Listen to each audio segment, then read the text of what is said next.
Chapter 45-38. Thank you for appearing in my life.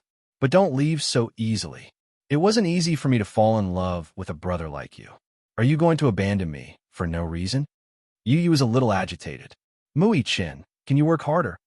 I heard from Mommy that the Capital Medical University has already developed a vaccine for this influenza. You have to hang in there. Don't give up now. When Xiaoi-chin heard this, he finally understood what was going on. He looked around and realized that this world wasn't the real world. And Yu wasn't really standing in front of him. It was probably just an illusion. He was critically ill. Was it that serious? He had been in a coma for a long time. Even before he was critically ill, he had been in a coma for a long time and had been relying on the nutrient solution to sustain his life. Perhaps he had been too careless in the past. He had always thought that this influenza virus was probably just a relatively serious cold.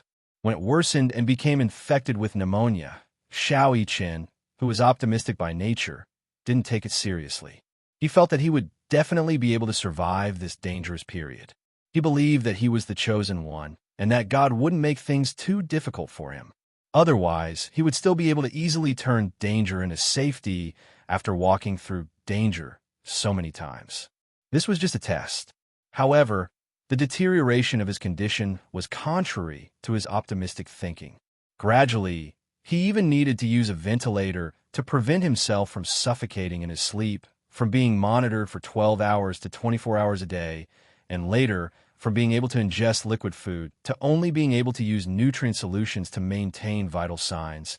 He slowly accepted the fact that this aggressive influenza was definitely not as easy to deal with as he had imagined. As the pneumonia spread, it slowly spread to his other organs. So, wasn't he in the real world now? Yu said to him, "You're in the resuscitation room now. Everyone is waiting for you, so you have to pull yourself together. You can't give up just like that, okay?" Xiaoi-chin was a little confused. "I'm in the resuscitation room." "Idiot, don't you feel anything?" Xiaoi-chin did not know whether to laugh or cry. "I really don't feel anything." If not for Yu waking him up, his consciousness would still be in the chaotic space, and he would not be aware of his current situation. "Yu, don't worry. I'll definitely get better." "That's all talk. I don't believe it. Unless..." Yu suddenly smiled with tears in her eyes and stretched out her pinky finger. "Unless you pinky swear with me." "Pinky promise." When Xiaoi-chin saw this, he smiled helplessly and stuck out his pinky. "I really don't know what to do with you. Let's pinky swear then." "Pinky promise. Don't change your mind for 100 years. After Xiaoi-chin finished speaking, he couldn't help but ask curiously, Yu, I'm a little curious. You said pinky swear, but why did you have to hang yourself? And not to change for 100 years? Don't tell me that I have to hang myself for 100 years if I promise something to someone." Because Yu rolled her eyes and explained helplessly, hang yourself refers to the amount of strings of money in the past. For example, a string of coins. In ancient times, copper coins were not easy to keep, so they were strung together with a string so that they would not fall. Hang yourself was a metaphor for making a decision and not changing it. Do you understand? Okay. Chapter 45-39. You're obviously keeping me in suspense. Yes, I'm keeping you in suspense. Come and chase me if you can. Yu ran far away. Xiaoi-chin could not help but chase after him. However, he saw a ray of white light at the end of the tunnel. It was getting bigger and bigger. Yu's figure gradually disappeared into the white light without a trace. Xiaoi-chin chased into the depths of the white light. He felt his entire body being enveloped by a scorching light. His body gradually rose into the air. It was as if he was in the depths of an invisible sea. He was slowly floating to the surface. At this moment, it was as if an invisible hand was pulling him down by his ankle. Xiaoi-chin kicked with all his might, trying to break free from the restraints on his ankle. However, the hand refused to let go. Xiaoi-chin paddled with both hands, trying to float to the surface. However, no matter how hard he tried, he could not break free from the hand. He gradually sank deeper and deeper. "Let go." He kicked with all his might. Finally, the hand let go. Xiaoi-chin took the opportunity to swim to the surface of the sea. He looked up, but all he could see was white. Then, He felt as if his soul was being sucked up by a powerful force. Beep, sizzle, thump. His body fell back onto the bed. Xiao Yiqin suddenly opened his eyes. A thick layer of mist covered his breathing mask. The doctor was holding the pacemaker. When he saw that Xiao Yiqin had finally opened his eyes, he asked in surprise, "How's his blood pressure? What's his heart rate?" His heart rate is gradually returning to a stable level. His blood pressure is slowly decreasing. The doctor opened Xiao Yiqin's eyes and shone his pupils. He finally heaved a sigh of relief.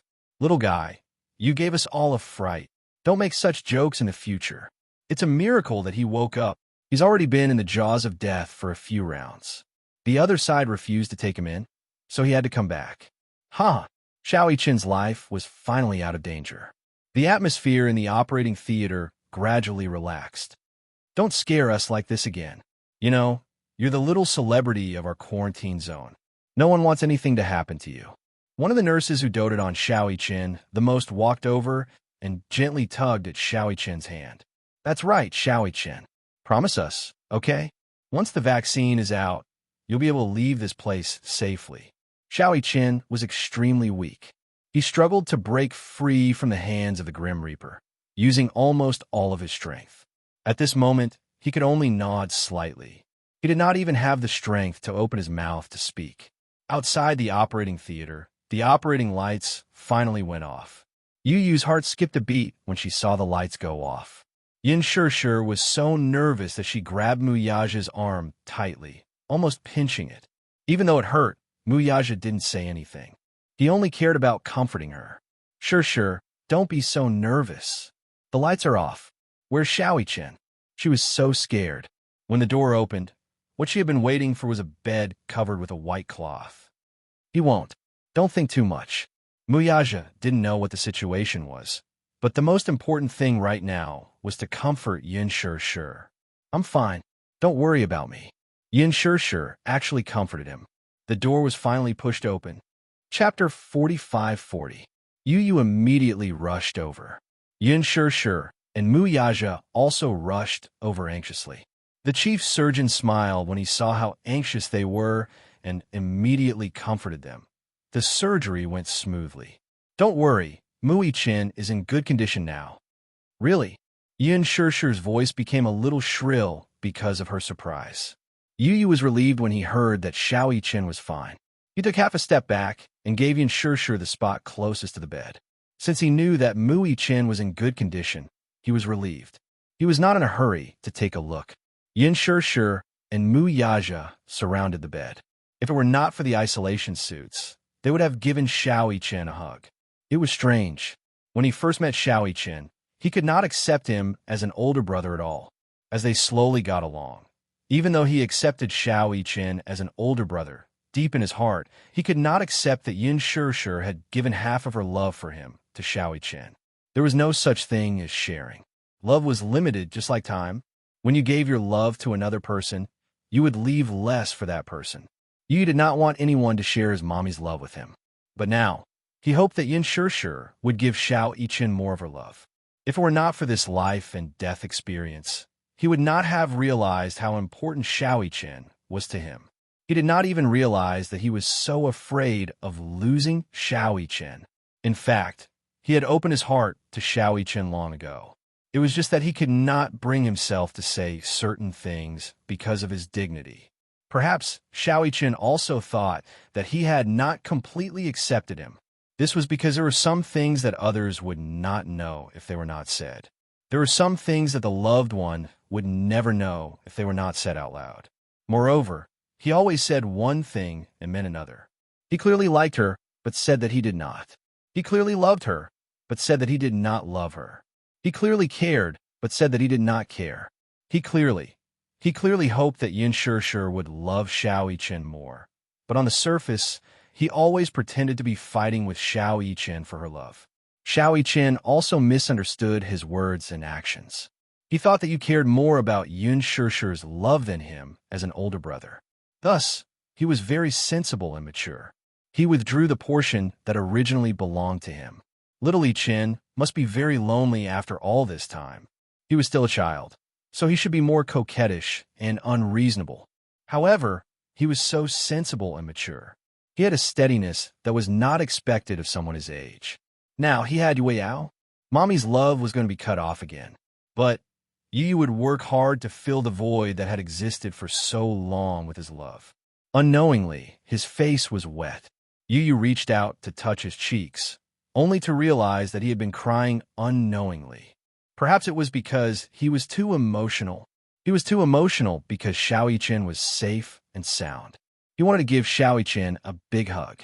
He wanted to hug him tightly and say to him, "Xiao Yichen, welcome back. Xiao Yichen, welcome back."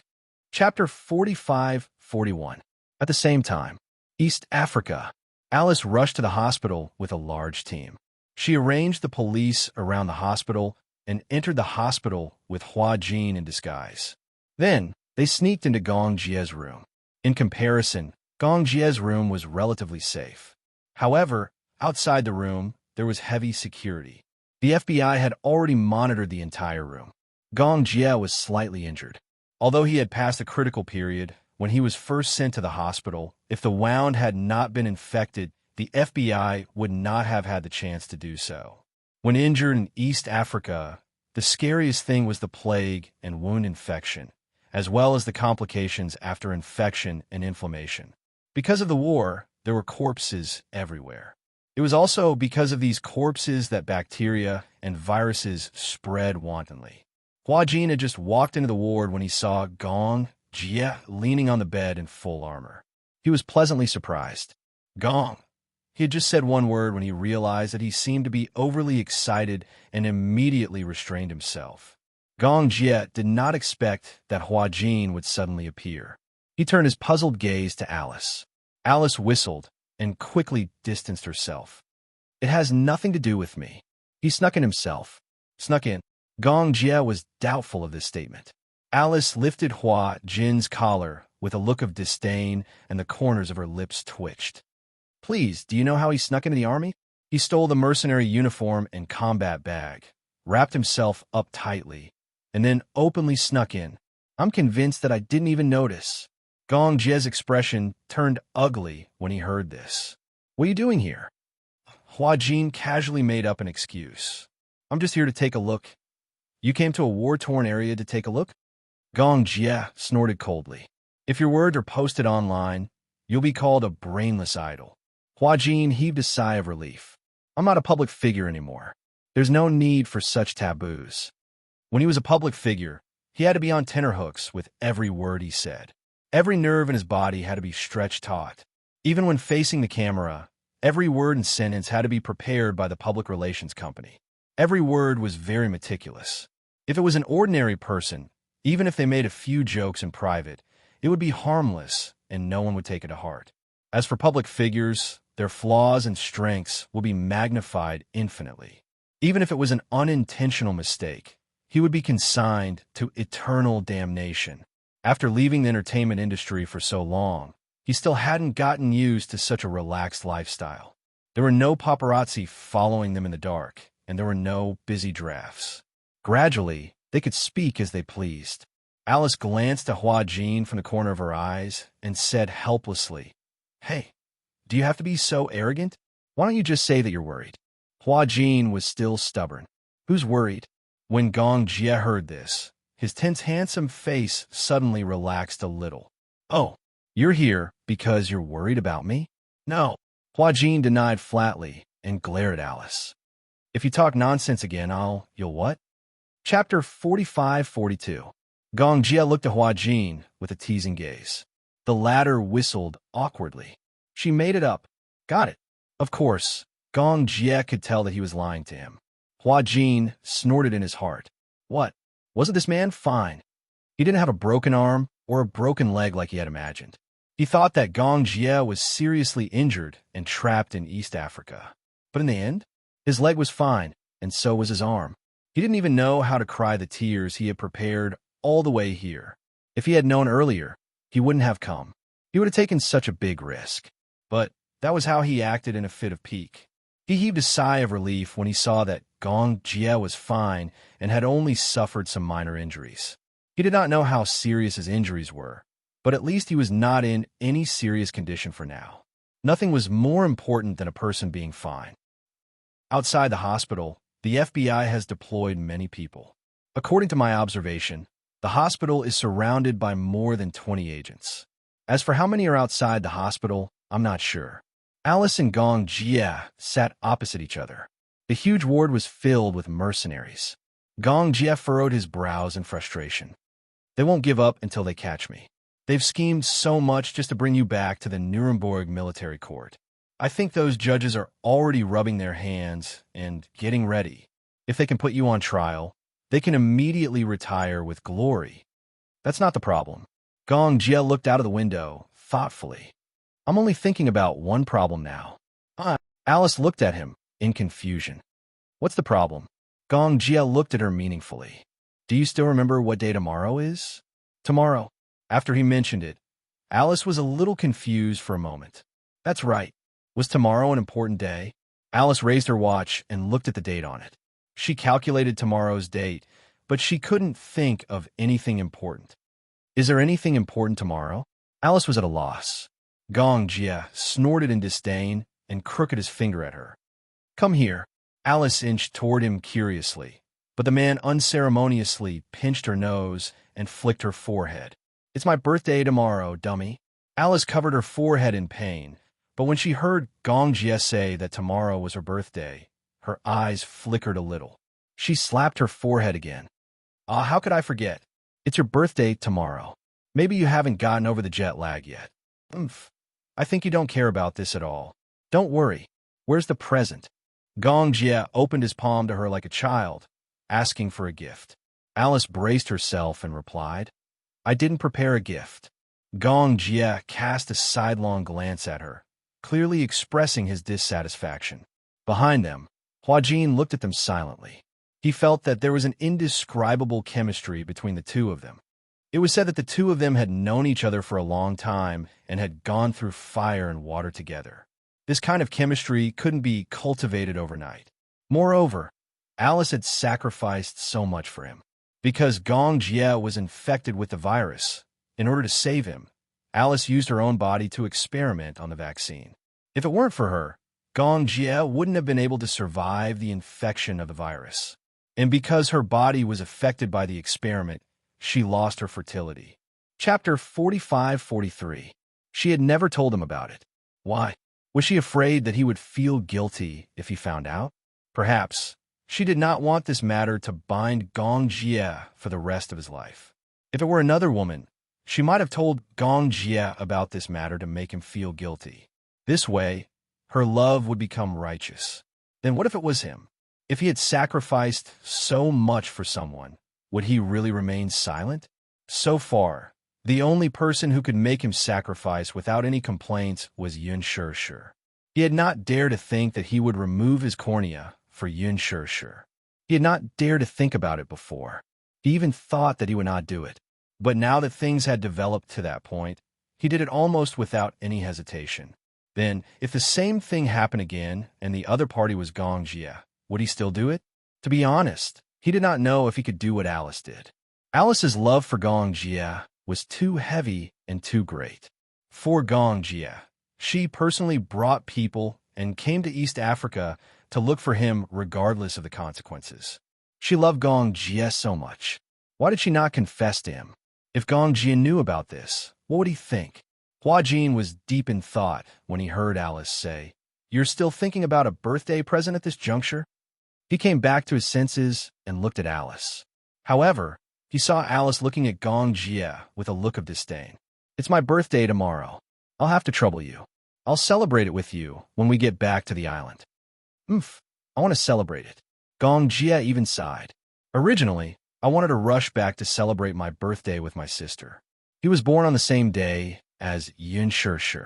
His biggest wish was to celebrate his birthday with Yun Shih every year. He was afraid that he could not do it this year. Gong Jie could not help but feel a little regretful. I'll go outside and check if there are any FBI soldiers in the hospital. As Alice spoke, she stood up, looked around, and said to Huajin, You, stay in the ward obediently. Do you hear me? I heard you. Alice walked out with her men. Huajin stared at Gong Jie's back. For a moment, he was in a daze. He was hesitating whether or not he should tell him about it. It wasn't that he was being nosy. Instead, he had the right to know who had risked their lives to save him back then. It was not that he wanted to fight for something for Alice. Instead, it was a personal sacrifice. Although it was not for the sake of getting what he wanted, at the very least, he wanted to let Gong Jia know that he had paid such a huge price. This was the right of Gong Jia. It was also Alice's duty. Similarly, there was one more thing he wanted to confirm. Hua Jin suddenly plucked up his courage, walked in front of Gong Jia, and sat down opposite him.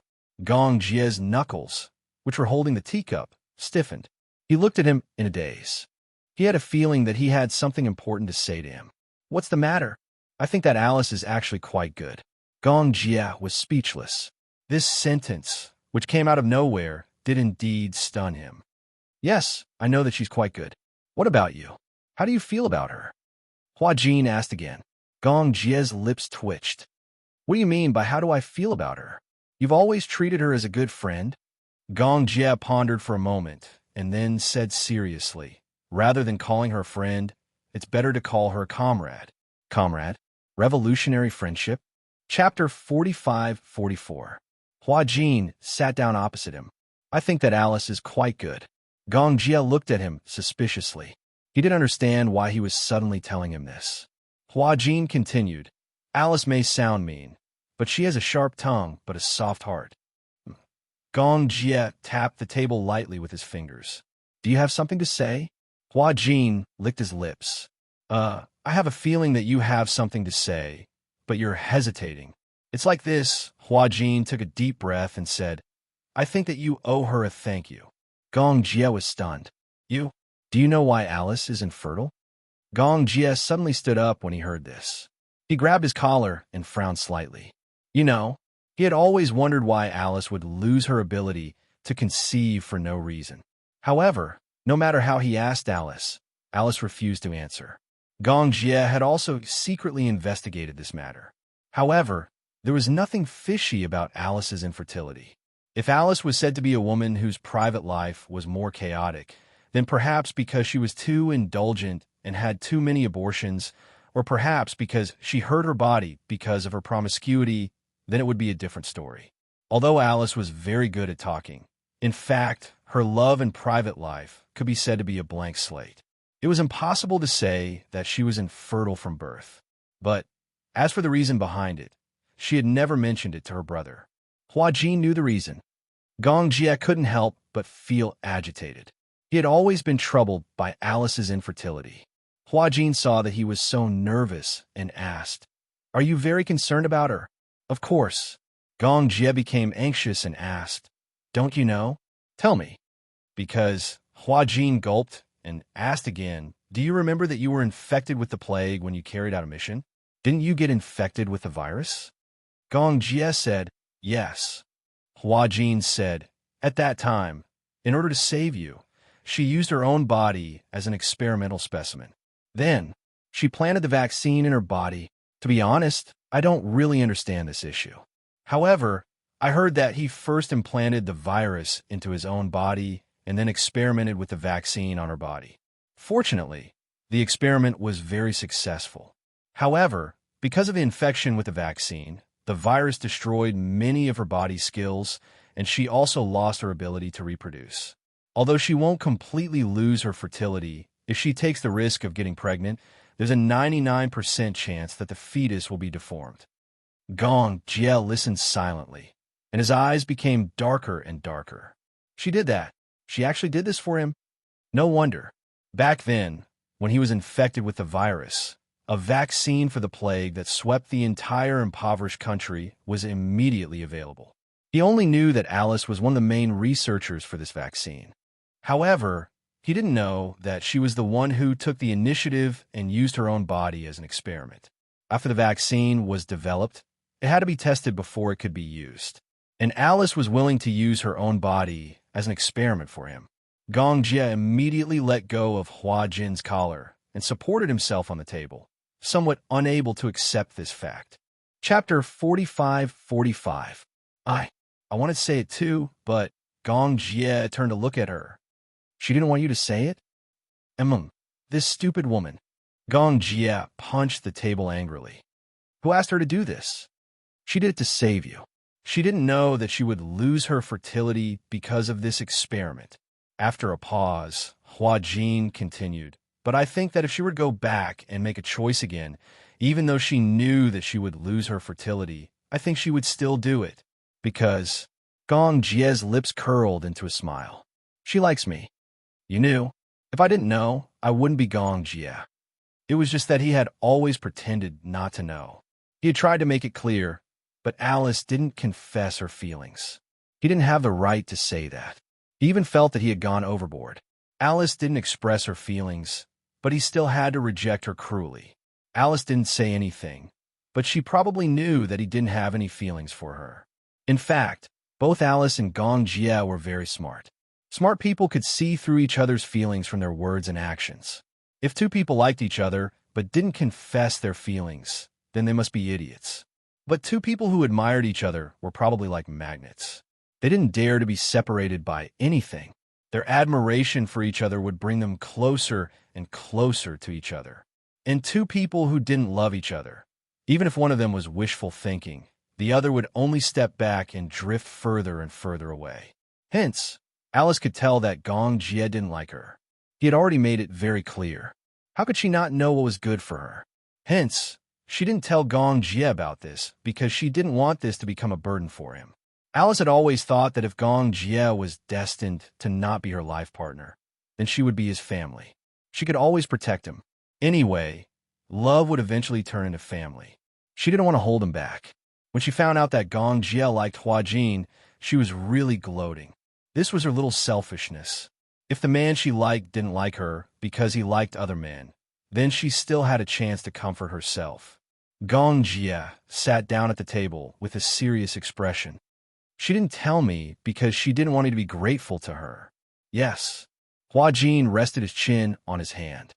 She doesn't want you to know, but I feel that she has the responsibility to tell you.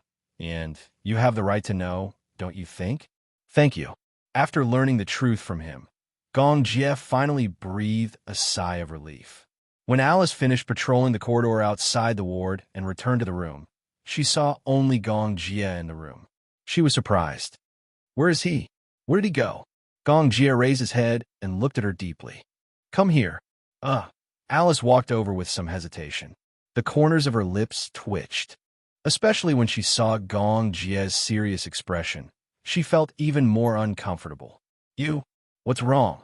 Gong Jie stood up and came close to her.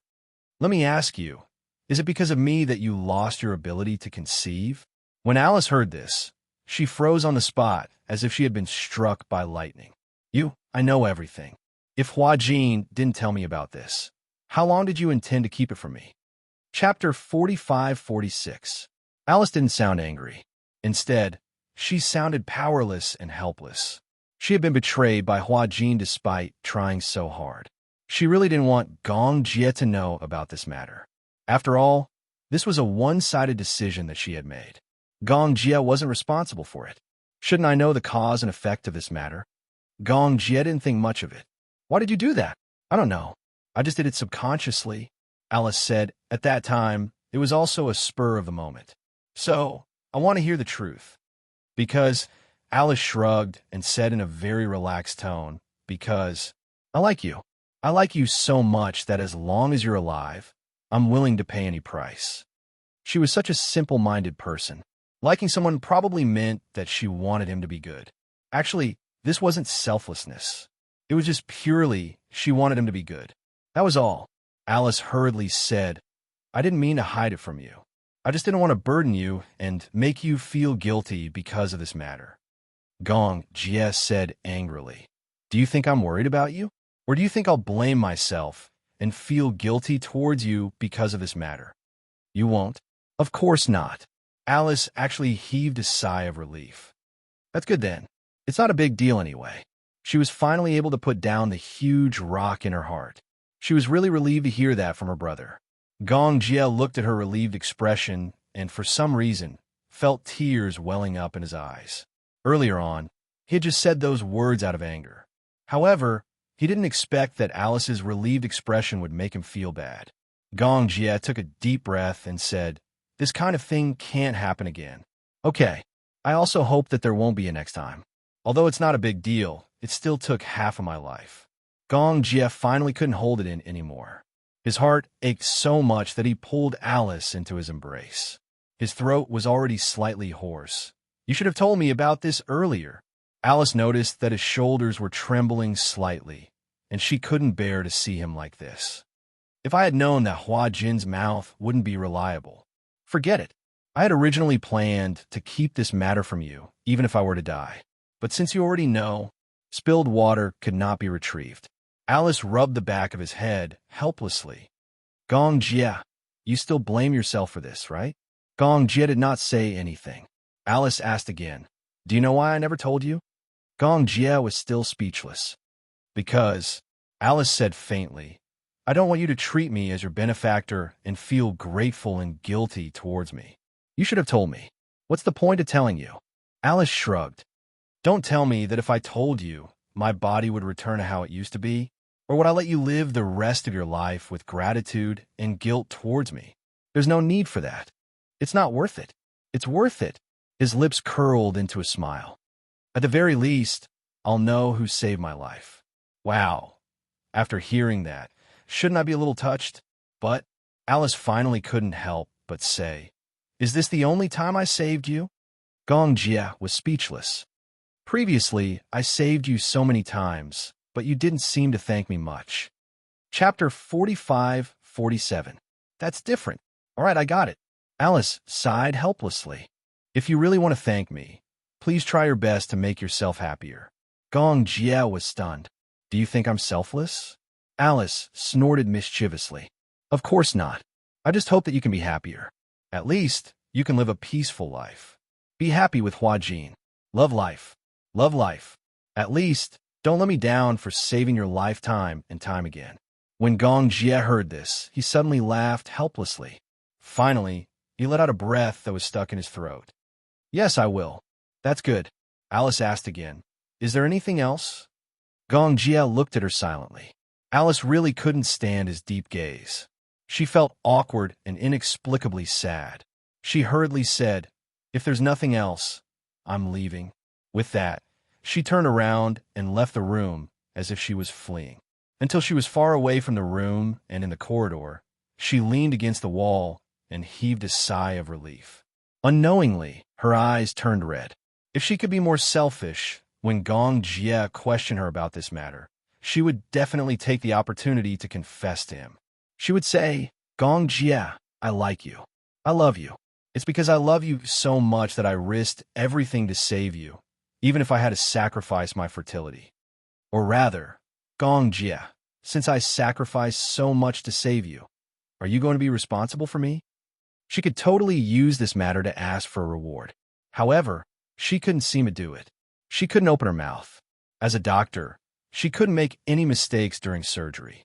Even the slightest mistake in the details could lead to unpredictable consequences. It was the same for love. If there was less love, it wouldn't be called love. If it was one-sided love, it wouldn't be called love. She might as well fulfill it. In fact, words like, "I'd rather Gong Jie like a man than a woman," were all against her heart. They were just said for Hua Jin to hear. But in reality, she knew better than anyone that Gong Jie liked Hua Jin only because Hua Jin happened to be a man. He did not only like men. She couldn't possibly ask Gong Jie to reciprocate her love just because she had sacrificed so much. Being good to a person is voluntary. Similarly, loving a person is voluntary. However, just now, when she said, "I really love you," he almost said it out loud. Alice tightly covered her mouth. For the first time in her life, the urge to cry overcame her reason, and tears suddenly gushed out of her eyes. Hua Jin happened to pass by and vaguely saw Alice leaning against the wall, covering her mouth and biting her knuckles as if she was crying. He walked over worriedly, but when he got closer, he realized that Alice was really crying. What's wrong?" Hearing Hua Jin's voice, Alice raised her head and glared at him fiercely. She sobbed and said, "Hua Jin, you betrayed me." "Huh? Why did you tell Gong Jie about that?" Alice said angrily. Gong Jia knew about this and came looking for me. I was the one who told him. Hua Jin had a matter-of-fact look on his face. I think you should know about this. He has the right to know. Why can't you tell him? Traitor. Alice was angry when she saw him. Chapter 45-48. Hua Jin said, "You can say whatever you want. Anyway, I think Gong Jia has the right to know about this." What about you? Alice suddenly became aggressive. Do you like Gong Jia? Hua Jin suddenly didn't know how to reply. He turned his face away awkwardly. Why are you asking this question? Hua Jin, do you know that sometimes I really want to beat you up? You obviously like Gong Jia too, don't you? Hua Jin immediately retorted, when did I? If you don't like him, why did you take such a big risk and come all the way to East Africa to look for him? If you don't like him, why do you blush every time you see Gong Jia? If you don't like him, why can't you sleep well the whole night because you're worried? Who's here for him? Hua Jin felt wronged. I just want to experience what it's like to be a mercenary on a mission. Alice couldn't help but sneer. So how long are you going to say one thing and mean another? How am I saying one thing and mean another? If you continue to say one thing and mean another, I'll really beat you up. Alice said angrily. The one who's favored is indeed fearless. Have you ever considered my feelings? You clearly know that Gong Jia likes you, and you like Gong Jia too. Why can't you just admit it? Is your reputation so precious? Gong Jia can put down his status as the young master of the Gong family to confess his feelings to you. Why don't you admit your feelings? Is it really that difficult for you to admit that you like Gong Jia? With that, Alice curled her lips in self-mockery. Do you know how envious I am of you? You have to know that it's not easy for two people to like each other. Most people, the person they like doesn't like them, and the person they like doesn't like them. They always miss out on love. What about you? Don't wait until you really miss out on love and regret it. What about you? Hua Jin said angrily. Aren't you the same? Don't you like Gong Jia? Why didn't you say a word or tell him? Don't tell me you're just going to watch him pass by. Because he already knows everything. Whether I say it or not, the effect will be the same. Hua Jin said angrily. How would you know if you don't try? What if he likes you a little? There's no need for that. It's different. Even if he knows about it, you didn't tell him about it in front of him. At least, tell him about your feelings. Alice suddenly turned her head and looked at him with tears in her eyes. You want me to confess in front of him and be rejected once? That's not what I meant. Or do you want me to beg for his mercy in front of him? Hua Jin was at a loss for words. Alice almost exhausted all her strength. It's not a big deal. As long as you work hard, it will be useful. If she didn't like him, she didn't like him. If she didn't love him, she didn't love him. Although no matter what, one had to try their best and struggle a little to know whether there was hope or not. Chu Yunsheng was still in a daze. But this was the only thing that Alice didn't want to struggle with. Her greatest gentleness was not to disturb or force him. Chapter 45-49. Hua Jin looked at Alice in a daze and was silent for a long time. Alice asked, Life is so short. Isn't it a blissful thing to be able to be with someone you like and who likes you back? At the hospital, Yin Shishir sat on the balcony. After drying the clothes, she leaned against the balcony in a daze. Mu Yaja walked over and hugged her waist from behind, gently resting his head on her shoulder. What's wrong? What's on your mind? I'm thinking, when will the vaccine be available? Mu Yaja couldn't help but laugh. It's not like you're just thinking about it. The vaccine will be available for clinical use tomorrow. But I'm still praying silently in my heart. Who are you praying to? Jesus or Buddha? Mu Yaja paused and said, as the saying goes, if you're sincere, it'll happen. If you're not sincere, how can God hear your prayers? Mu Yaja gently stroked her hair. All right, don't think so much. I'm worried just like you. But worrying is useless. Yin Shishir was still absent-minded. Mu Yaja kissed her cheek and hugged her gently. Tomorrow is your birthday. Yin Shishir finally reacted. My birthday? You were so busy taking care of the little guys that you forgot about your birthday? Yin Shishir said, How can I be in the mood to celebrate my birthday at this critical juncture? We still have to celebrate your birthday. We don't want to build our happiness on Xiao Chen's suffering. Instead, we have to persevere in the face of adversity and hope for life. Muyaja continued. Besides, your birthday is very meaningful. When the time comes, we'll bake a cake and send it to Xiaoyi-Chen. Although he can't be by your side this year, we have to tell him that we hope that he can be there for your birthday next year, the year after that, and every year after that. Yes. Yin Shishir nodded. Unknowingly, her face was wet with tears.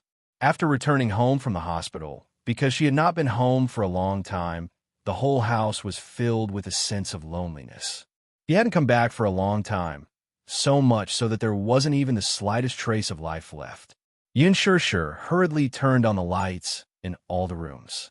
The bright light finally brought a trace of vitality to the cold and cheerless home. After Muyaja parked the car, he walked into the house. Looking at the lights in the house, he finally felt a trace of warmth. Usually, he had 3 points and 1 line. Hospital, company, home. Usually, Yin Shishir would be at the hospital. Usually, when he came back from the company, he only used the bedroom. When Yin Shishir was not at home, his 3 meals a day were basically settled in the company cafeteria. Both Lu Jinyu and Jiang Shun were a little surprised. Why had boss been going to the company cafeteria every day recently? Isn't sister-in-law cooking at home? Looking at Mu Yaja's depressed expression, could it be that the two of them had quarreled? That's impossible. They are clearly very loving and respectful to each other. They could vaguely tell that Mu Yaja had been preoccupied with a lot of things recently. He was a little absent-minded when it came to company matters. However, Mu Yaja didn't say anything to them. They didn't dare to ask too much. In front of Yin Shishir, he was her husband. In front of Yu Yao, and Xiaoyi-Chen, he was a father. It was only in the company that he was a man of flesh and blood. Chapter 45-50. He was also afraid. Guilt seemed to be the last straw, and it was about to crush him. When he thought back to Xiaoyi-Chen's childhood, he realized that he was not a good father. He did not care for others, nor did he love others. It was only after he got together with Yin Shishir that he learned how to care for and love children. Thanks to Yu Yao, he was finally promoted to a qualified stay-at-home father. As for Xiaoyi-Chen's childhood, he could no longer make up for it. Xiaoyi-Chen was very strong-willed. He was never willing to say anything, but it could be seen that Xiaoyi-Chen was very envious of both Yu and Yu Yao. It was the kind of envy that came from deep within his bones. However, he had always been so sensible. He was so sensible that it made one's heart ache. With such a pity, Muyaja was worried that he would never have the chance to make up for Xiaoyi-Chen. At night, negative emotions came and went as one wished. He had not had a good night's sleep for a long time. Now that he was home, he finally felt a trace of the warmth of home. It more or less dispelled some of the loneliness in his heart. He sat on the sofa and looked in the direction of the living room. He listened to the sound of Yin Shishir beating eggs and mixing flour. Yin Shishir did not feel very uncomfortable about the cake. However, she had been practicing her baking skills with Yu. She had also improved a little after killing so many people.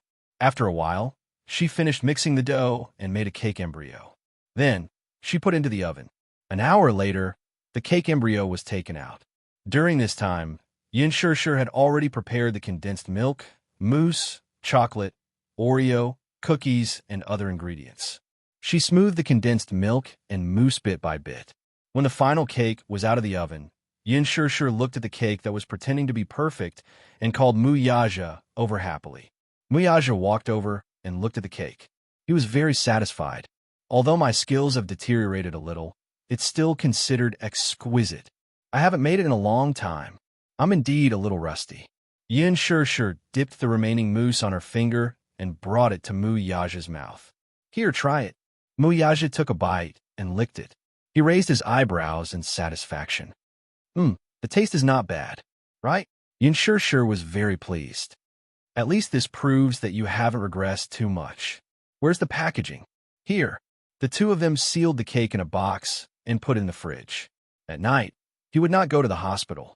Gu Jinglian and Chu Ho stayed behind to take care of her, while Yin Shishir and Muyaja came back to rest for a while. The two families reached an agreement, taking turns to keep watch at night. This way, the pressure on the various families would lessen. Although people could rest in the hospital, they were provided with foldable single beds, which were not comfortable to sleep on. If they did not sleep well, it would affect their condition in all aspects. This was especially true during company meetings. There were several times when Mu Yaja dozed off in front of several employees. Lu Jinyu and Jiang Shun were dumbfounded. When they got home, they took a comfortable hot bath. The two of them hugged each other and lay on the bed, feeling extremely comfortable. After so many days of stressful life, they finally relaxed a little at this moment. Yun Shishir lay on Mu Yaja's chest and asked worriedly, "Will Xiaoi Qin really be safe?" Mu Yaja opened his eyes. Actually, he was not sure about this, but I believe that my son is blessed by the heavens. He will definitely be fine. Chapter 45:51. As she spoke, Yin Shishir laughed self-deprecatingly. People only realize how precious that person is when they are on the verge of losing them.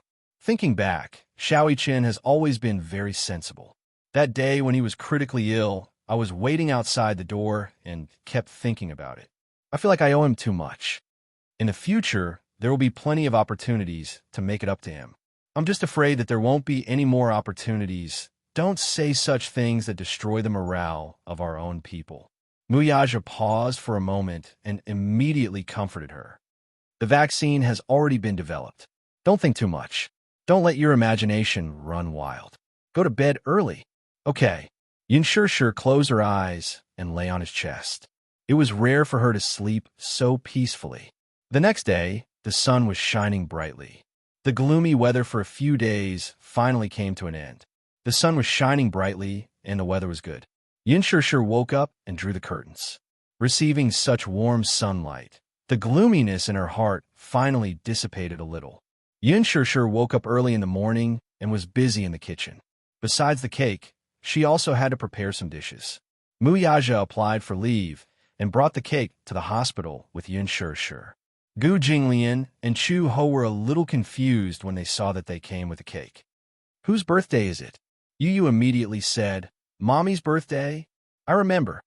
Yueyao was also beaming with joy. The atmosphere in the hospital was always oppressive. It was rare that Yin Shishir's birthday happened, so it seemed to add some joy. "Since we're in the hospital this year, we want to hold a grand birthday party." Yin Shishir placed the cake on the table and placed the dishes one by one on the table. Chuho was very happy. "It would be even better if there was wine. Let's drink a few glasses." Mu Yaja raised his eyebrows. "There is." He took out a bottle of champagne from his handbag and even brought a wine glass with him. Even if they were in the hospital, the ceremony of a birthday celebration could not be lacking. Yueyao lay on the table, drooling as she stared at the cake. Suddenly she asked, "Then what about Xiaoi Qin? Can he eat a birthday cake?" "Cut him a slice first, and when we're done eating, send this slice of cake to the quarantine zone." "Oh." Yueyao's eyelashes drooped in disappointment. Yin Shishir immediately guessed what he was thinking. He squatted down and gently scratched her nose. "Yueyao, that won't do. If the cake is sent in, we can't eat it. The quarantine area is a sterile area. There are a lot of bacteria outside, so my brother can't come out to celebrate his birthday with us." Yueyao said, "Then I'll eat less and leave more for my brother." "Yueyao, be good. You don't have to keep it. The cake is very big. I can't eat too much now. Otherwise, I won't be able to do it if I vomit it out." If he vomited, the blood would flow back into the trachea, which could easily endanger his life. Therefore, he had to rely on liquid food for now. He could only eat a little of the cake. A few mouthfuls would be bad enough. Yueyao nodded sensibly. "Then I'll wish Mommy a happy birthday on behalf of my brother." Yin Shishir was so touched that she kissed her. Yu walked over and gave Yin Shishir a big hug. "Mommy, happy birthday. I wish that you'll always be 18. "Thank you, Yu." Yin Shishir kissed Yu. Gu Jinglian and Chu Ho gave their blessings one by one. Because of this accident, the relationship between the two families became much better than before, especially Mu Yaja and Gu Jinglian, who even knew how to tease each other. Chapter 45:52. Chuho inserted candles into the cake. The candles were shaped like numbers, and Gu Jinglian drew the curtains in the ward. The moment he lit the candles, the faint light reflected on Yun Shishir's face, and her gaze was gentle. Chuho said, "Sure, sure. Hurry up and make a wish." Okay. She had already thought of the wish countless times. Yun Shirshir closed her eyes, and a strong wish surfaced in her mind. She wished that Xiaoi Qin would not miss her birthday again. This wish did not ask for much, but could it come true? Yun Shirshir made the wish sincerely and gently blew out the candles. Chuho passed a knife to her. Yun Shirshir cut a piece of cake and put it aside. This piece was for Xiaoi Qin. She also cut another piece and put it together with Xiaoi Qin. Chuho was a little surprised. "Who is this for? Have you forgotten? And your Xiao Bao. Not a single one of them can be missing." Chuho came back to his senses. "So you haven't forgotten about Xiao Bao." He had originally thought that Yun Shirshir had probably forgotten about Xiaoi Qin because she had been thinking about Xiao Bao. Chuho had originally felt that it was a pity that Xiao Bao would not be able to eat the cake because he was also in the quarantine zone. He had not expected that Yun Shirshir would still be thinking about him. "This is for Xiaoi Qin and Xiao Bao. Later, after we finish eating, we'll send the cake to them." "Okay, we can't forget about them." After dividing the cake evenly, Yu took a portion for Yue Yao and another for Jingyan. The little guy was eating with relish.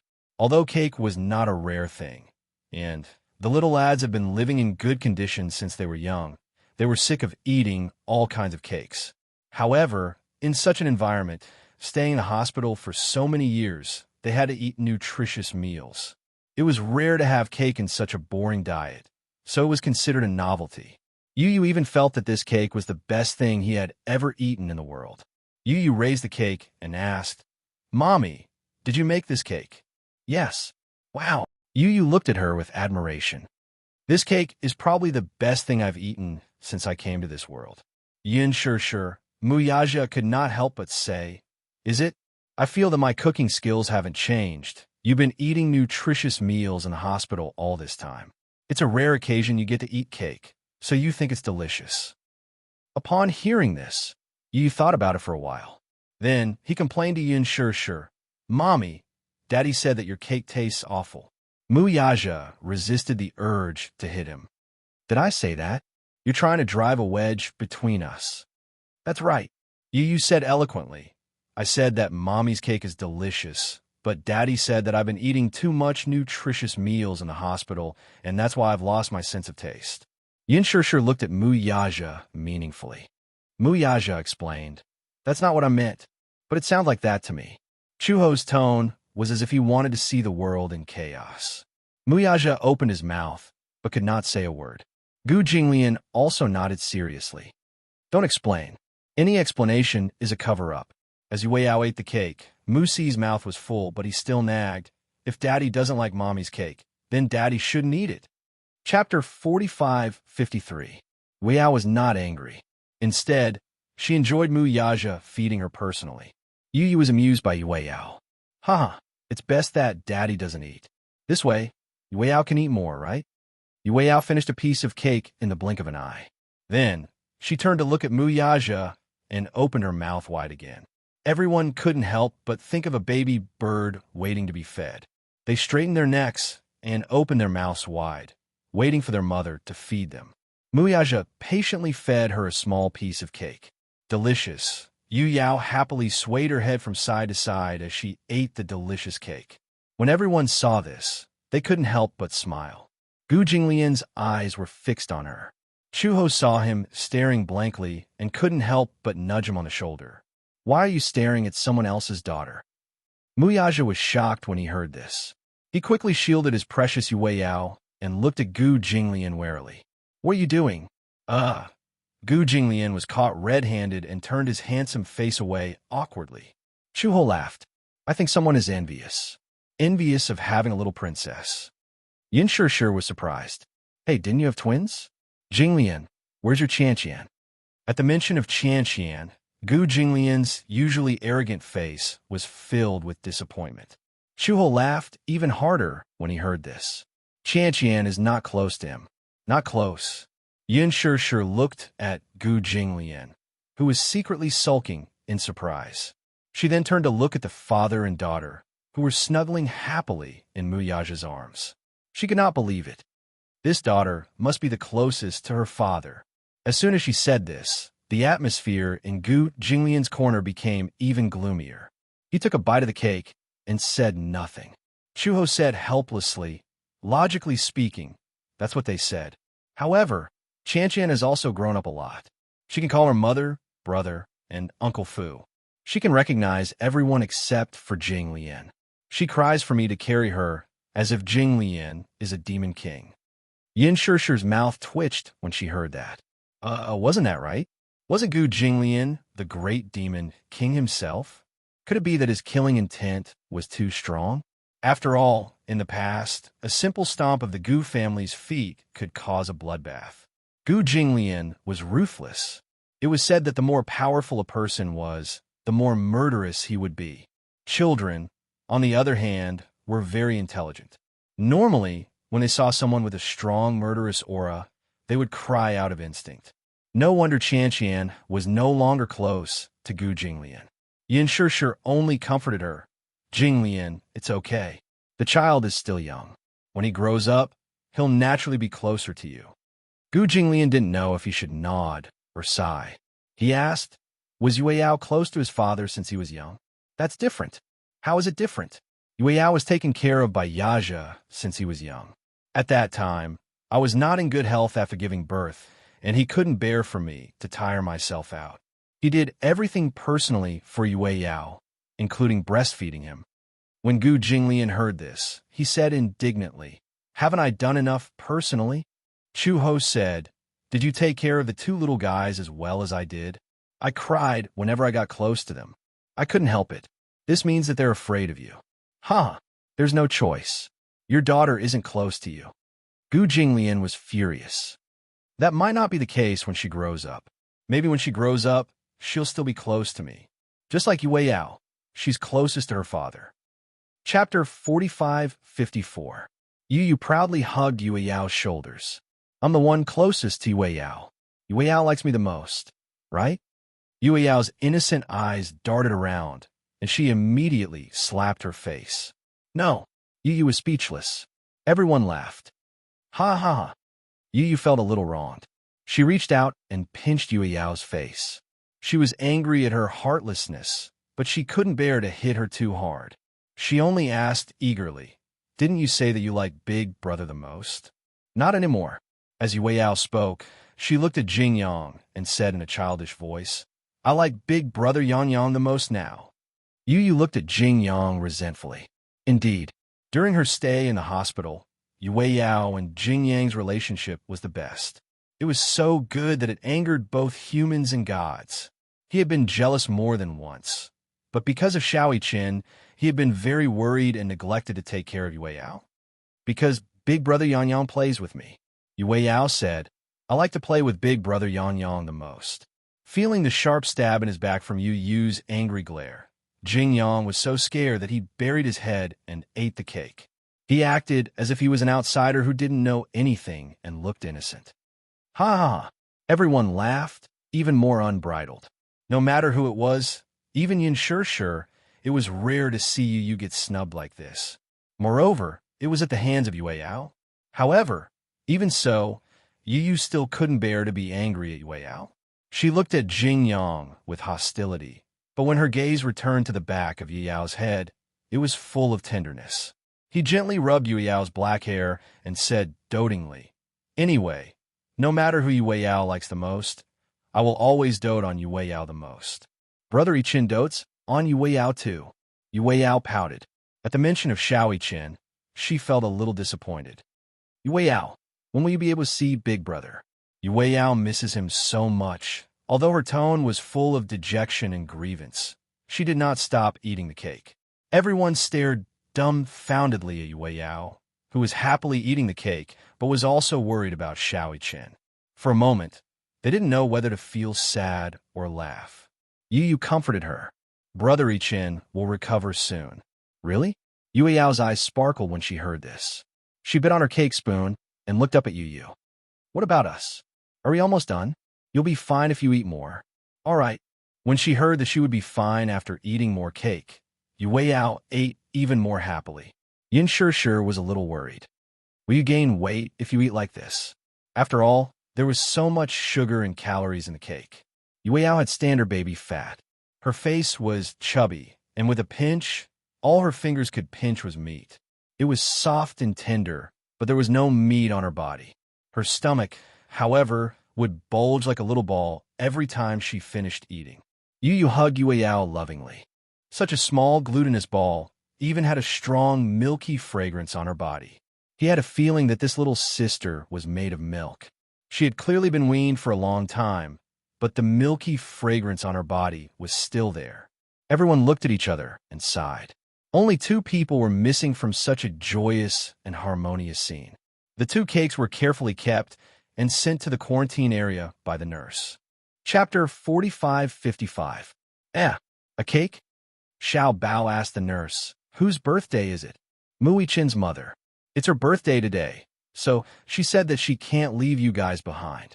Xiao Bao was a little envious when he heard that. How nice. We can celebrate our birthdays together. The nurse squatted by the bed and comforted him. Eat this cake and get better quickly. Then you can leave this place quickly. Okay. Thank you, Annie nurse. When the cake was sent to Xiao Chin's ward, Xiao Chin had just finished his drip.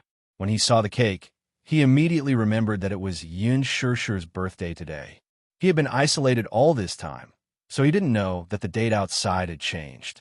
The concept of time had been deeply blurred because he was isolated from the world. It was a little regretful. He couldn't accompany his mommy and sing her a happy birthday song on her birthday this year. When will I recover? He was really tired of this place. Xiao Chin was vexed. Back then, when he found out that his illness had worsened, he didn't think much of it. He felt that no matter what, he would be able to turn danger into safety. He was never afraid of death. It was also because of this courage that he didn't take the flu to heart. However, he didn't expect that because of this carelessness, he would become the one with the most serious illness. He had been on the verge of death several times. Until now, it was like a nightmare. He wasn't afraid of death. He was only afraid of separation. The nurse said, "Your mommy asked me to pass on a message to you." When Xiao Chin heard that his mommy had something to tell him, he sat up excitedly. "What did mommy say to me?" She said, "I'll tell you after you finish eating the cake." Xiao Chin pouted and said coquettishly, "Nurse, tell me first. Don't bargain with me. This is a cake that your mommy personally made." "Why? Don't you want to eat it? If you don't want to eat it, can you give it to me?" "No." Xiao Chin protected the cake that Yin Shishir had personally made. "Anyway, you can't eat this cake. Don't threaten me." "All right, I'll eat it. Don't eat too much. It's too sweet. It won't be good if you spit it out." "Yes." Xiao Chin obediently picked up the spoon and took a bite of the cake. The cake was sticky, sweet, and mousse, but she didn't feel sick of it at all. Just the right amount of sweetness. It was so delicious that he wolfed it down. "Eat slowly." The nurse's heart ached as she watched him eat the cake. She couldn't help but say, "Your mommy said she misses you a lot." Xiao Chin paused for a moment, and a teardrop fell onto the dining table. He closed his mouth tightly, trying to hold it in, but failed. He carelessly wiped the corners of his eyes. In an instant, his eyes were wet. Because he rubbed them, they were red and swollen. Against his pale skin, it made people's hearts ache. "I miss mommy too. So, you have to pull yourself together. Your mommy made a wish today, and it must be for you." Wishes couldn't be spoken out loud, otherwise they wouldn't come true. However, everyone knew who the main character of this wish was. Yin Shishir's wish must have been for Xiao Chin. She hoped that he would get better soon. Xiao Chin finished all the cake. Actually, he didn't like to eat sweets, but because it was Yin Shishir's birthday and she had personally made the cake, he decided to eat it. Chapter 45:56. At the same time, East Africa. Due to the war, it was extremely difficult to find the only remaining shop. However, Alice managed to find it. Next to the hospital, there was a very dilapidated dessert shop. There was also a display cabinet selling cakes. However, the conditions were limited. The surface of the cake inside looked like it was smeared with very cheap cream. There were many places that had not been smoothed, and the appearance was not exquisite enough. However, it was not easy for her to find this shop in such a remote corner beside the hospital. There was probably a market further away. However, due to the conditions in East Africa and the recent invasion of war, there were refugees everywhere. Many shops that were lucky enough to escape the war had been smashed and robbed by the refugees. A cake like this was not cheap. It actually cost dozens of US dollars. Due to the war, the country's currency had been devalued. Only US dollars were allowed to circulate in the market. Alice bought the cake back. When Hua Jin saw that she had bought the cake, he found it a little strange. Where did you buy the cake from? A shop in a remote corner beside the hospital. A remote corner. He had already said that it was a remote corner, but she had still managed to find it. Alice paused and said, "Luckily, it's a remote corner, so it hasn't been robbed clean by the refugees. Many conspicuous shops beside the hospital have been robbed and closed. This place is remote, so it's still open." "Oh, it's Xiao Jie's birthday today. Have you prepared a gift?" Hua Jin frowned. "I have prepared it." "What gift?" "It's a secret." Hua Jin glanced at her coldly. "I can't tell you." "Why?" "It's not a gift for you. Why are you so agitated?" When Alice heard this, she also asked for a snub and whistled. It must be some shameful gift." With that, she carried the cake in. In a ward, Gong Jie was leaning against the window and drinking coffee. When he saw Alice carrying the cake in, his eyes widened in shock. Previously, Alice had told her that she was going to buy him a cake. Gong Jie was worried that she might be in danger. Alice even joked that she wasn't on the wanted list. She wasn't him, so why would she be in danger? Gong Jie did not think much of it. Although Alice wasn't on the wanted list, she was still a member of the Hurricanes. Even the FBI knew her. In addition, at this time, there were ruins everywhere. Why would they go to the ruins to find a cake shop? It was simply wishful thinking. He didn't expect that she would really buy the cake back. Unbelievable. This woman was simply omnipotent. Ever since you were young, you could lack anything on your birthday except for cake. Gong Jie was surprised and touched by Alice's kindness. It was so dangerous, but she still insisted on buying him a cake. Cake wasn't a tradition of the Gong family. It was just that after he was young, when he celebrated his birthday with his elder sister, the most important ceremony was to have a cake. Gong Jie was a very ritualistic person. Every birthday, Mu Qingxiang would buy them a birthday cake. Although the cake was sometimes big and sometimes small and not enough for 3 people, it was essential to have a cake on a birthday. Chapter 45-57. When it was his birthday, Gong Jie was inexplicably unhappy when he saw that there was no cake. He kept feeling that something was missing. It was as if, without the cake, he felt that the birthday was missing a little bit. Every time he saw the cake, he would think of Mu Qingxiang and Yun Shi. In this way, even if it was his birthday alone, he wouldn't feel lonely. However, without the cake, he would feel that he was really alone on his birthday. It was also from that time that Alice really realized that on her birthday, she couldn't lack anything but cake. Otherwise, she wouldn't have tried so hard to find cake everywhere. In the end, he really found it. Maybe the taste is limited, but I've seen the production environment. It's quite clean. Gong Jie walked to the table and opened the box personally. A cake that wasn't considered round greeted his eyes. There was nothing new about the production. In China, it was the original appearance of a cake from the 60s or 70s. The cake's cream was mixed with cheap coloring. The wavy pattern was written in English, "Happy Birthday." The font was crooked and not exquisite at all. "Happy birthday." Alice smiled at him. Gong Jie smiled and gently hugged the back of her neck. He planted a kiss between her eyebrows. "Thank you." Hua Jin said, "That." Gong Jie turned to look at him. "What?" "Happy birthday to you." Gong Jie paused and suddenly thought of something. Then, "Where's the gift that you prepared?" Hua Jin inexplicably looked a little guilty. "I'll give it to you later." "What gift?" "You're being so mysterious." Gong Jie didn't probe further. He casually dipped his finger in some cream and put it into his mouth. It was unexpectedly delicious. "It's so sweet." Although it was cheap coloring, the cream was actually not bad. The point was, in a background like East Africa, the food had always been bad. The cake placed here was already considered a luxury. Hua Jin also took a bite. His appetite wasn't as picky as Gong Jie's, but he felt that the cake wasn't delicious. He didn't like cream. This year, only Hua Jin and I will celebrate your birthday with you. Alice looked at the cake again. But we were lucky. No matter what, we still found the cake. She actually still remembered. He couldn't live without a cake on his birthday. Gong Jie was a little touched. He pursed his lips and prepared to cut the cake. Hua Jin stopped him. Aren't you going to light a candle and make a wish? Alice chimed in, yeah, make a wish. Little Jie, make a wish. I don't know what to wish for. Think about it. As Alice spoke, she took out the only candle that the boss had given her and lit it. In the dim candlelight, Gong Jie closed his eyes and made a perfunctory wish. This year's birthday wish is Hua Jin, and Alice looked at him seriously. Gong Jie said, world peace. Hua Jin. Alice was speechless. The two of them tacitly fell silent. World peace. Who was he kidding? They didn't know why, but when this wish came out of Gong Jie's mouth, it didn't sound convincing at all. Hua Jin muttered, with you around, the world won't be peaceful. Gong Jie glanced at him coldly. He casually dipped some cream in it and forced it into his mouth. Eat your cake.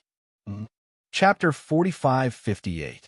He was the biggest obstacle to world peace, okay? 70% of the world's wars were caused by hurricanes.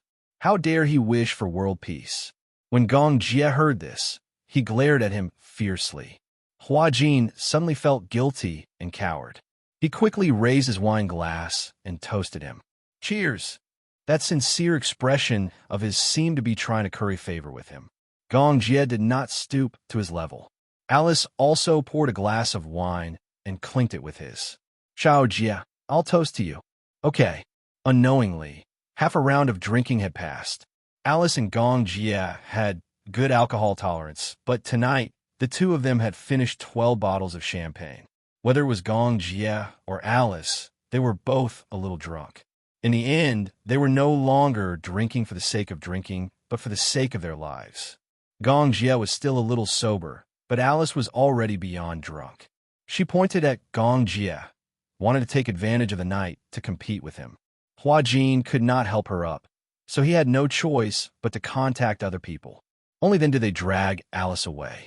When he returned to the room, he saw Gong Jie leaning against the floor-to-ceiling window with his head leaning weakly against the window. Out of the corner of his eye, he saw Hua Jin walk in, but he did not move. It could be seen that he had drunk a lot, so much so that he was dizzy. His whole body was limp and weak, like a large doll lying limp by the window.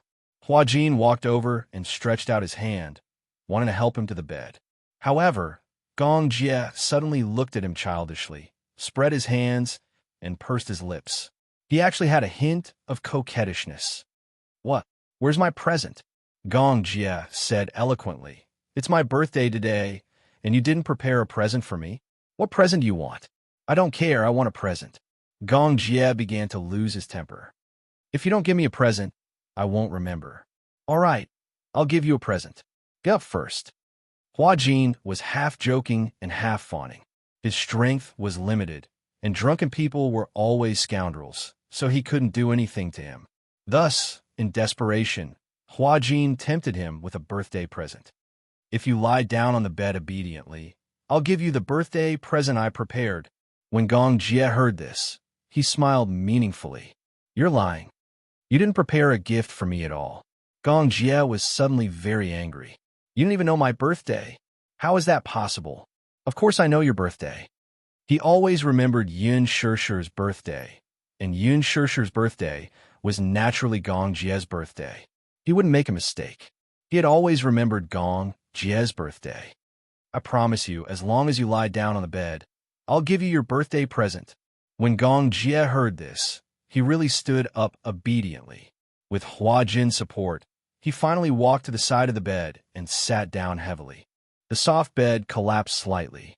The moment Gong Jie lay down on the bed, he hooked his long arm around Hua Jin's neck and pulled him into his embrace. Hua Jin lifted his head from his chest and glared at him angrily. However, he saw him cupping his face and asking seriously, "Where's the present?" God knew how much he couldn't wait to see his present. Chapter 4559. Look carefully. The gift you want is right here. With that, Huajin cupped the man's face in his hands and pressed his lips against the latter's. The sudden kiss made Gong Jie, whose mind was in a mess because of the alcohol, even more dizzy. Originally, he had drunk a few more bottles out of excitement that night, and his whole body was dizzy. Huajin's kiss had really wiped out his last bit of rationality. Huajin, he actually took the initiative to kiss him. Was his so-called gift referring to this kiss? Or Gong Jie had no time to think. Almost instinctively, he flipped over and easily pinned him under his body. Pinning the man's hands to the side of the pillow, Gong Jie lowered his head and took the initiative to kiss the other aggressively. Huajin's breathing quickened. Only God knew how difficult it was for him to take this step. Ever since Alice said those words to him the day before, he couldn't calm down for a long time. He had always thought that Gong Jie's so-called liking for him was actually just a moment of interest. Most of the liking had nothing to do with love. It was only because of loneliness, because of the desire for warmth, because of a moment of interest. However, after the interest, one would realize that one didn't really like the other person that much. Many feelings were often just the product of loneliness. Huajin had always been worried that if Gong Jie knew about Alice's matter, would Gong Jie push him away and be with her because of his guilt towards Alice? However, due to a free combination of factors, Gong Jie and Alice's attitudes the last time had already made it clear that their friendship would not change. Alice had also told him that it wasn't easy for two people to like each other. Therefore, he had to cherish it all the more. Huajin thought that this was why he had to take the initiative to take this step. Therefore, he used this kiss to express his determination. He liked Gong Jie. He didn't want to deny it anymore. This feeling had already existed since the first time they played Dare, when their lips touched through a piece of tissue. His feelings for her were definitely not just a moment of interest. However, at that time, he didn't think much of this feeling. He didn't think it was out of love and affection. Therefore, he suppressed himself again and again, but he didn't expect that unknowingly, he had already fallen deeply. Liking someone was something that couldn't be suppressed, especially when the other party also liked him. The more he felt suppressed, the more painful it was. If Gong Jie didn't like him, it would be fine. However, Gong Jie also liked him. Since both of them liked each other, then let's be together. Don't care about the uncertain future or whether they could walk to the end. Love was in the present. At the thought of this, Huajin gently hugged the back of Gong Jie's neck and responded to his kiss even more deeply. Unknowingly, half of the shirt on his body had already been taken off. Similarly, Huajin followed suit and removed the man's clothes. In the blink of an eye, Gong Jie's strong shoulders were exposed to the air. For some reason, Huajin was so nervous about what was going to happen next that his heart almost jumped out of his throat. Chapter 4560.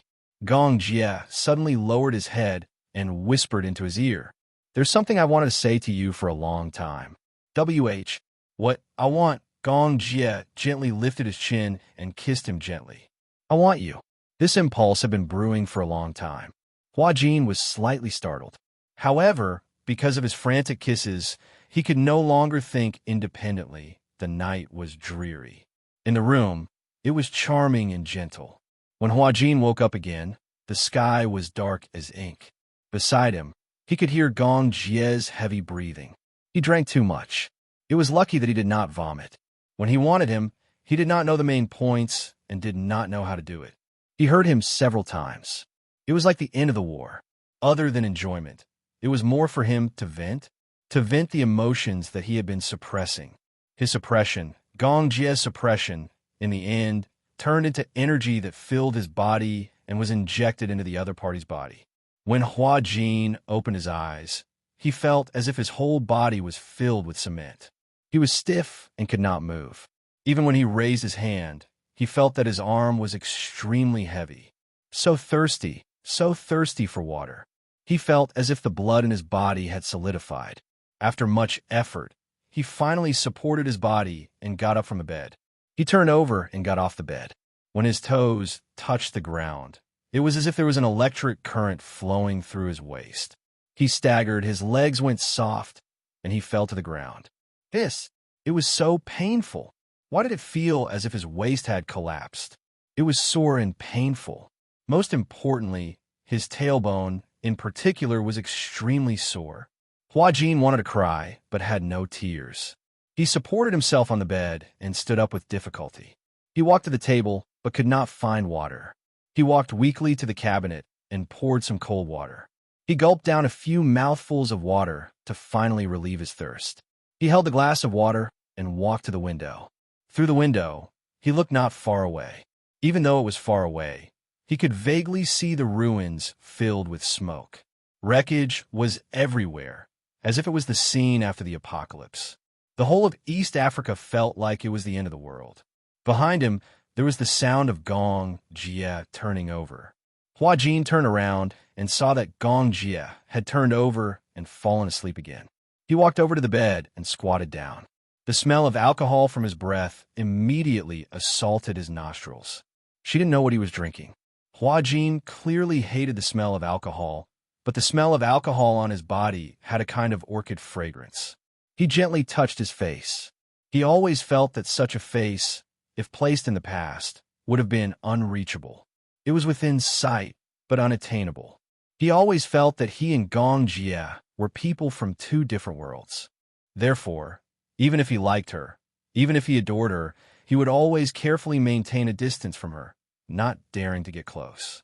However, the more he suppressed it, the more painful it was. On the contrary, he was envious of Gong Jie.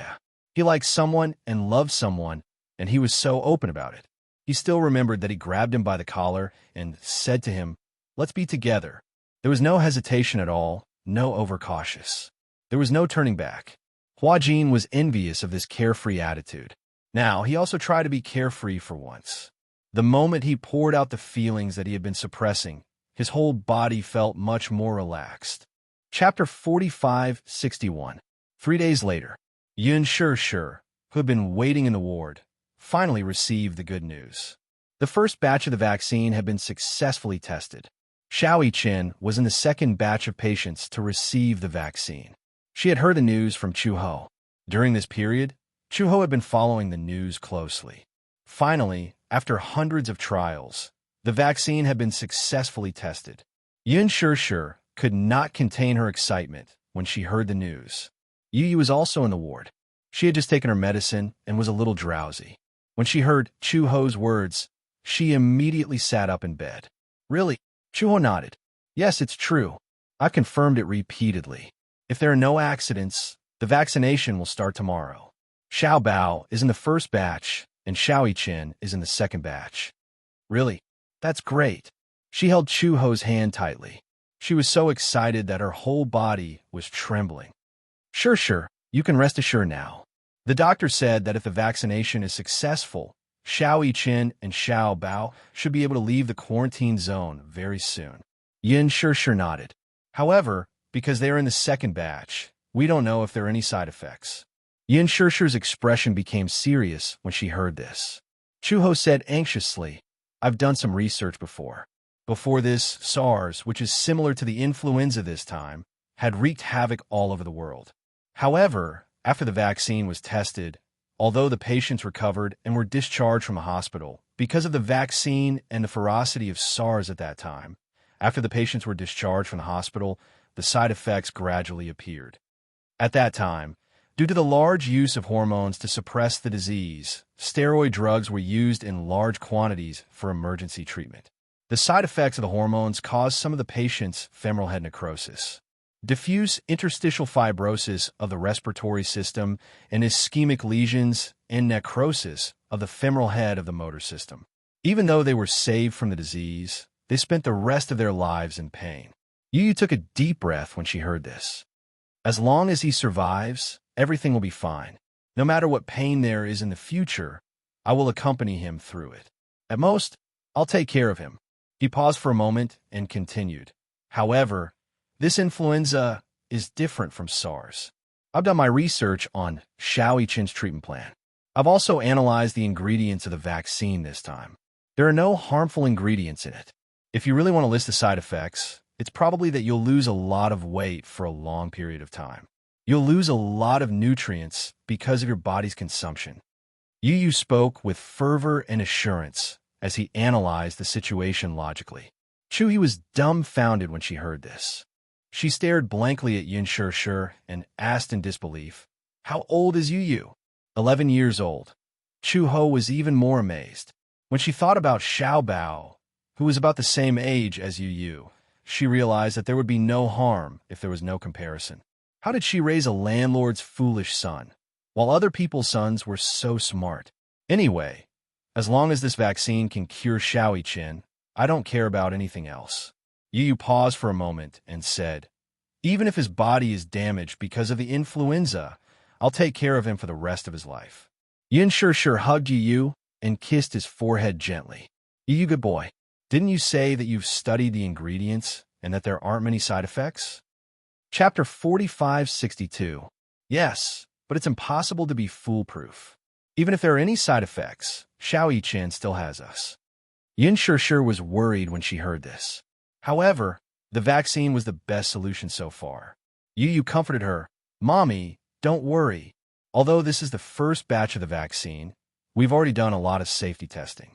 Moreover, the vaccine has been strengthened. We've refined the best parts and removed the dangerous parts. All in all, the vaccine is quite safe." Okay, that's good. At this point, they could only take one step at a time.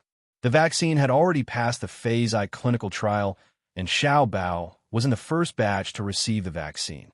After the vaccination, after 48 hours of observation, the flu symptoms were significantly reduced.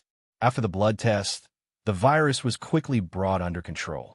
Xiao Qin was also in the second batch to receive the vaccine. The surprising thing was that the vaccine seemed to have an amazing effect on Xiao Qin. That night, his fever suddenly went down. From the blood test results, his symptoms were obviously recovering faster than the other patients in the same batch. Unbelievable. The doctors were all amazed. Xiao Qin was really a miraculous child. His illness worsened the fastest, and he recovered the fastest after the vaccination. Moreover, after a few days of observation, the vaccine did not have any side effects on his body. The other patients had a strong reaction. Other than vomiting violently and having a high fever, some of the more serious cases even reported that they had lost their sight. 3 days after the vaccination, Xiao Bao also had a reaction. He suddenly had tinnitus. Although it recovered quickly, his immune cells plummeted. In other words, his immune system would become very weak for a period of time. The vaccine killed the bad virus and eliminated the good bacteria. In fact, the adaptability of the vaccine varied from person to person. It had to be said that Xiao Qin was the chosen one. He was one of the lucky ones. The vaccine did not react at all on him. Xiao Qin's illness was obviously more serious than Xiao Bao's, but Xiao Qin was the one who recovered the fastest. He was also one of the first people to leave the quarantine zone. That day, Yin Shir and Mu Yazhou were at the quarantine area's entrance early in the morning, wearing heavy protective suits. Xiao Qin was also wearing a thick mask as he lay on the bed. The nurse carefully moved him out of the room. Several attending physicians and vaccine clinical professors were especially excited. They personally sent him off and lit up the fireworks. The moment Xiao Qin stepped out of the quarantine zone, he sat up excitedly on his bed. He looked around as if he was anxiously looking for someone until he saw Yin Shir in the crowd. His eyes flashed fiercely, and he stretched out his arms like a spoiled child, asking for a hug from her. When Yin Shir saw this, she recklessly rushed out of the crowd to his bedside and hugged him tightly. This hug transcended life and death. It was truly the joy of surviving a calamity. "Mommy," it was rare for Xiao Qin to act like a spoiled child in front of her. Yin Shir was inexplicably touched. He intimately rubbed against her in her arms. They had not seen each other for so long. A hug could not dispel the longing he had for her for so long. Chapter 4563. Yin Shir couldn't bear to let go of him either. The mother and son hugged each other tightly. They wished that time would stop and stop flowing. The doctors and nurses who were standing at the side were moved. One of the professors said emotionally, "Mu Yiqin is so capable. He was in the second batch to be vaccinated, but he was the first to leave the quarantine zone. There were adults who were infected with the flu, and they were in good health. However, Xiao Yiqin was the first to leave the quarantine zone. It was a memorable moment. It was a historic moment. Xiao Yiqin was the first person in the capital to overcome the flu. Hence, the professors and doctors were celebrating excitedly. Yin Shishir couldn't take in any of it. She only knew that she could finally hug Xiao Yiqin again. She had been thinking about it day and night, and finally, she wasn't disappointed. "Where's Yu?" Xiao Yiqin suddenly asked in her arms. Yin Shishir wiped her tears and quietly turned to the side when she heard this. "Over there." Xiao Yiqin followed Yin Shishir's gaze and saw Yu holding Muyaja's hand. They stood beside him and quietly looked in his direction. "Go ahead." Muyaja couldn't help but laugh when he saw the two little guys looking at each other. "Do you want to give Xiao Yiqin a hug?" "Who wants to hug him?" Yu pouted and complained. "He made me wait for so long, and he came out so late." "Who wants to hug him?" Muyaja smiled knowingly when he heard this. This little guy was still so duplicitous even at this moment. God knew how hard it had been for him to fall asleep last night when he found out that Xiao Yiqin would be able to leave the quarantine zone the next day. He couldn't fall asleep no matter how hard he tried. He was afraid that something unexpected would happen. Although Xiao Yiqin would be able to leave the quarantine zone the next day, Yu was worried that something unexpected might happen. Perhaps his condition would worsen overnight. He appeared to be very indifferent, but in fact, he was more anxious and impatient than anyone else. Muyaja had no choice but to gently push him from behind. Yu was caught off guard and stumbled a few steps back. He turned around and looked at his daddy with disdain. "Go, give your brother a hug as a celebration for him." Yu hesitated for a moment before she turned around and walked toward Xiao Yiqin. Xiao Yiqin quietly watched him walk towards him. He couldn't help but reach out his hands and look at him expectantly. Yu looked at his expectant expression. For some reason, she felt a lump in her throat and her eyes turned red. She took a few steps forward and threw herself into Xiao Yiqin's arms, hugging his shoulders tightly. "Xiao Yiqin." Yu pretended to be calm. He gritted his teeth, but he couldn't hide his sobs. He forced out a few words. "Welcome back." Xiao Yiqin was so touched that his eyes turned into crescents. Although he was smiling, tears streamed down his face. "I'm home, Yu." Mu Yiqin bit his lip. He couldn't hold back the second half of his sentence. "I missed you." "Did you miss me?" Yu nodded gently and said in a choked voice, "Yes, I missed you so much." How rare. Yin Shishir and Muyaja couldn't help but feel emotional. Yu, who had always been arrogant, had finally said, "I missed you." Chapter 45-64. Yin Shishir was so touched that she wiped away her tears. Because of this new lease on life, she thought that she would cherish the happiness of her family of 6 even more in the future. Wealth and power were another matter altogether. Only a healthy and safe life was the most important. Yu and Mu Yiqin hugged each other tightly. The two of them turned their heads at the same time and glanced at Yin Shishir and Muyaja. Muyaja and Yin Shishir walked over and hugged Xiao Yiqin and Yu gratefully. The four of them hugged each other tightly, and no one could bear to let go. In the ward, Yao held a bouquet of flowers and waited eagerly at the door. She woke up very early in the morning. Yin Shishir had already told her that Xiao Yiqin would be returning to the ward this morning, and she would bring Yu to welcome him. Yao wanted to go as well, but she was too young, and her immunity was not as high as an adult's. Although the vaccine had been developed, Yao still tried her best to avoid going near the quarantine zone with her physical fitness. Hence, under Yin Shishir's repeated coaxing, Yao obediently stayed in the ward and waited eagerly for Xiao Yiqin's return. Suddenly, the sound of heavy footsteps came from outside the door. Yao's ears were sharp, and she immediately heard it. She walked to the door excitedly. If she were a little puppy now, her tail would be wagging excitedly. The door finally opened. Yao was about to go up to welcome him when she saw Chuho push the door open and walk in. When he saw Yao standing at the door like a puppy holding a bouquet of flowers, he was dumbfounded. Yao immediately wilted when she saw Chuho. "What? I thought Brother Yiqin was back." Chuho didn't know whether to laugh or cry. He walked over and picked Yue Yao up. What's wrong, little Yue Yao? Are you waiting for Xiao Chen? Yes.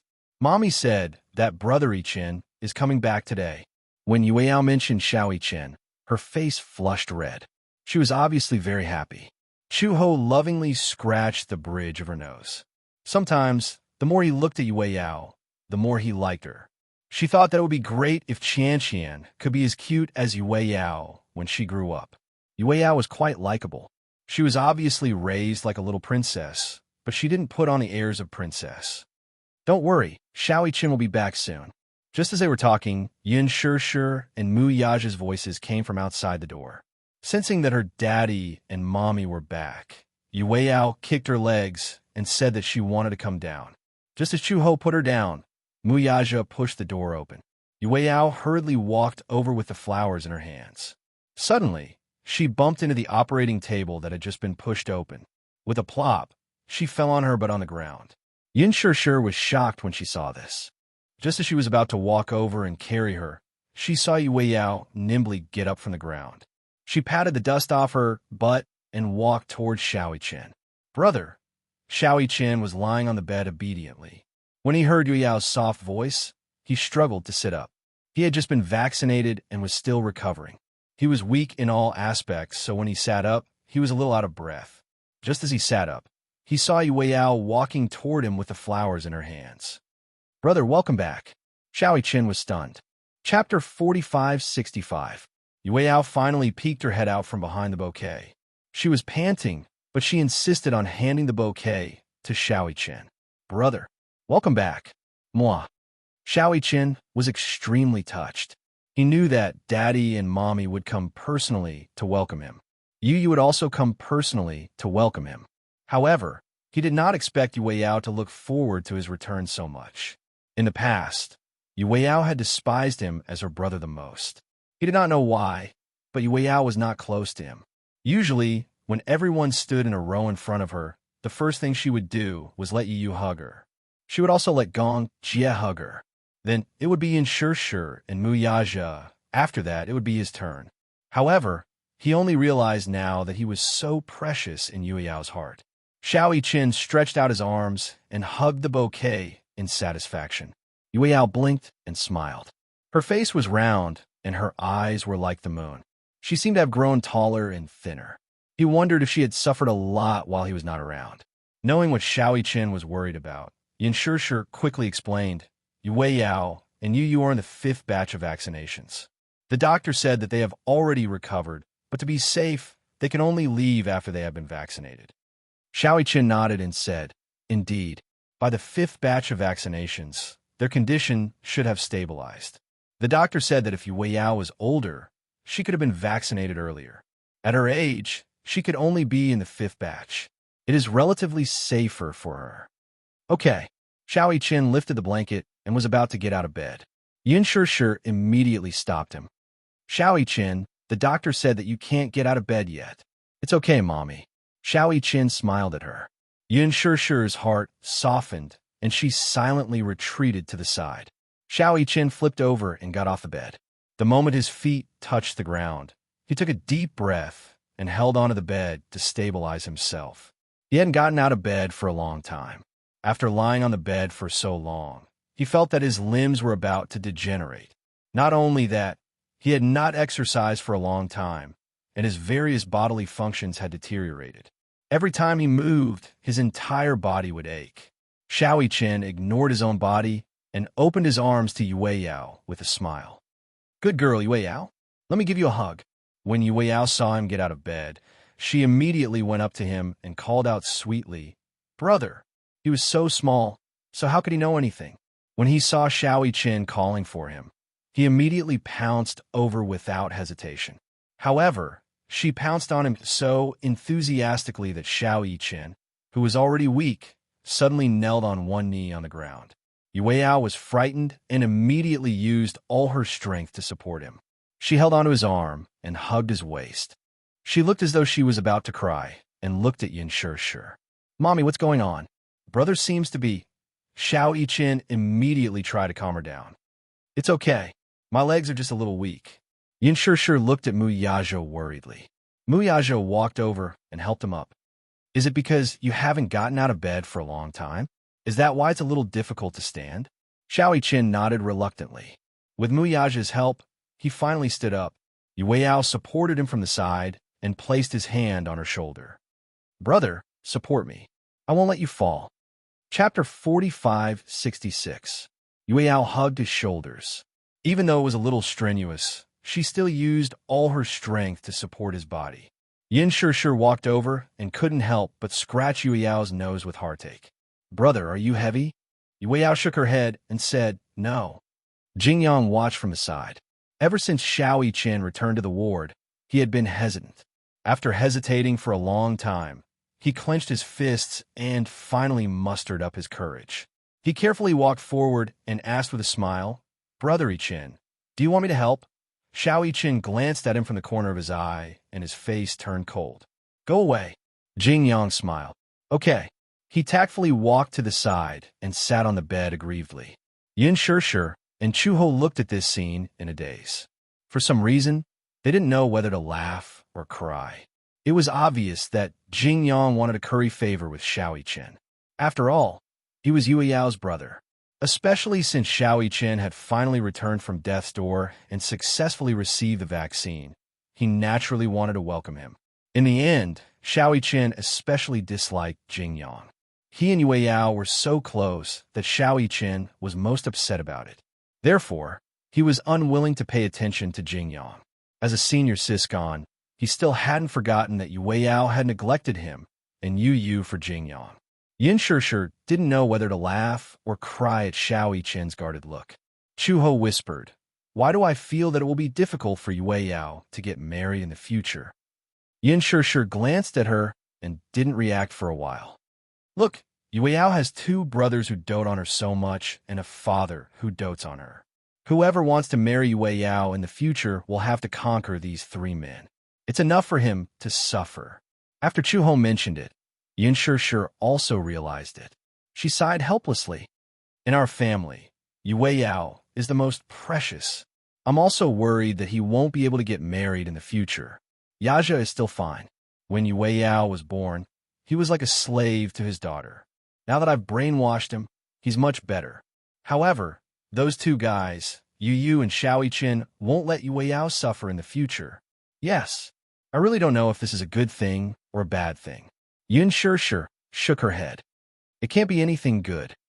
When he grows Yueyao, Yichen, he will definitely have a family's family. If he does, Xiao Yichen and Yueyao Yichen will definitely not get along with their brother-in-law. On top of that, Yaja is such a difficult father-in-law.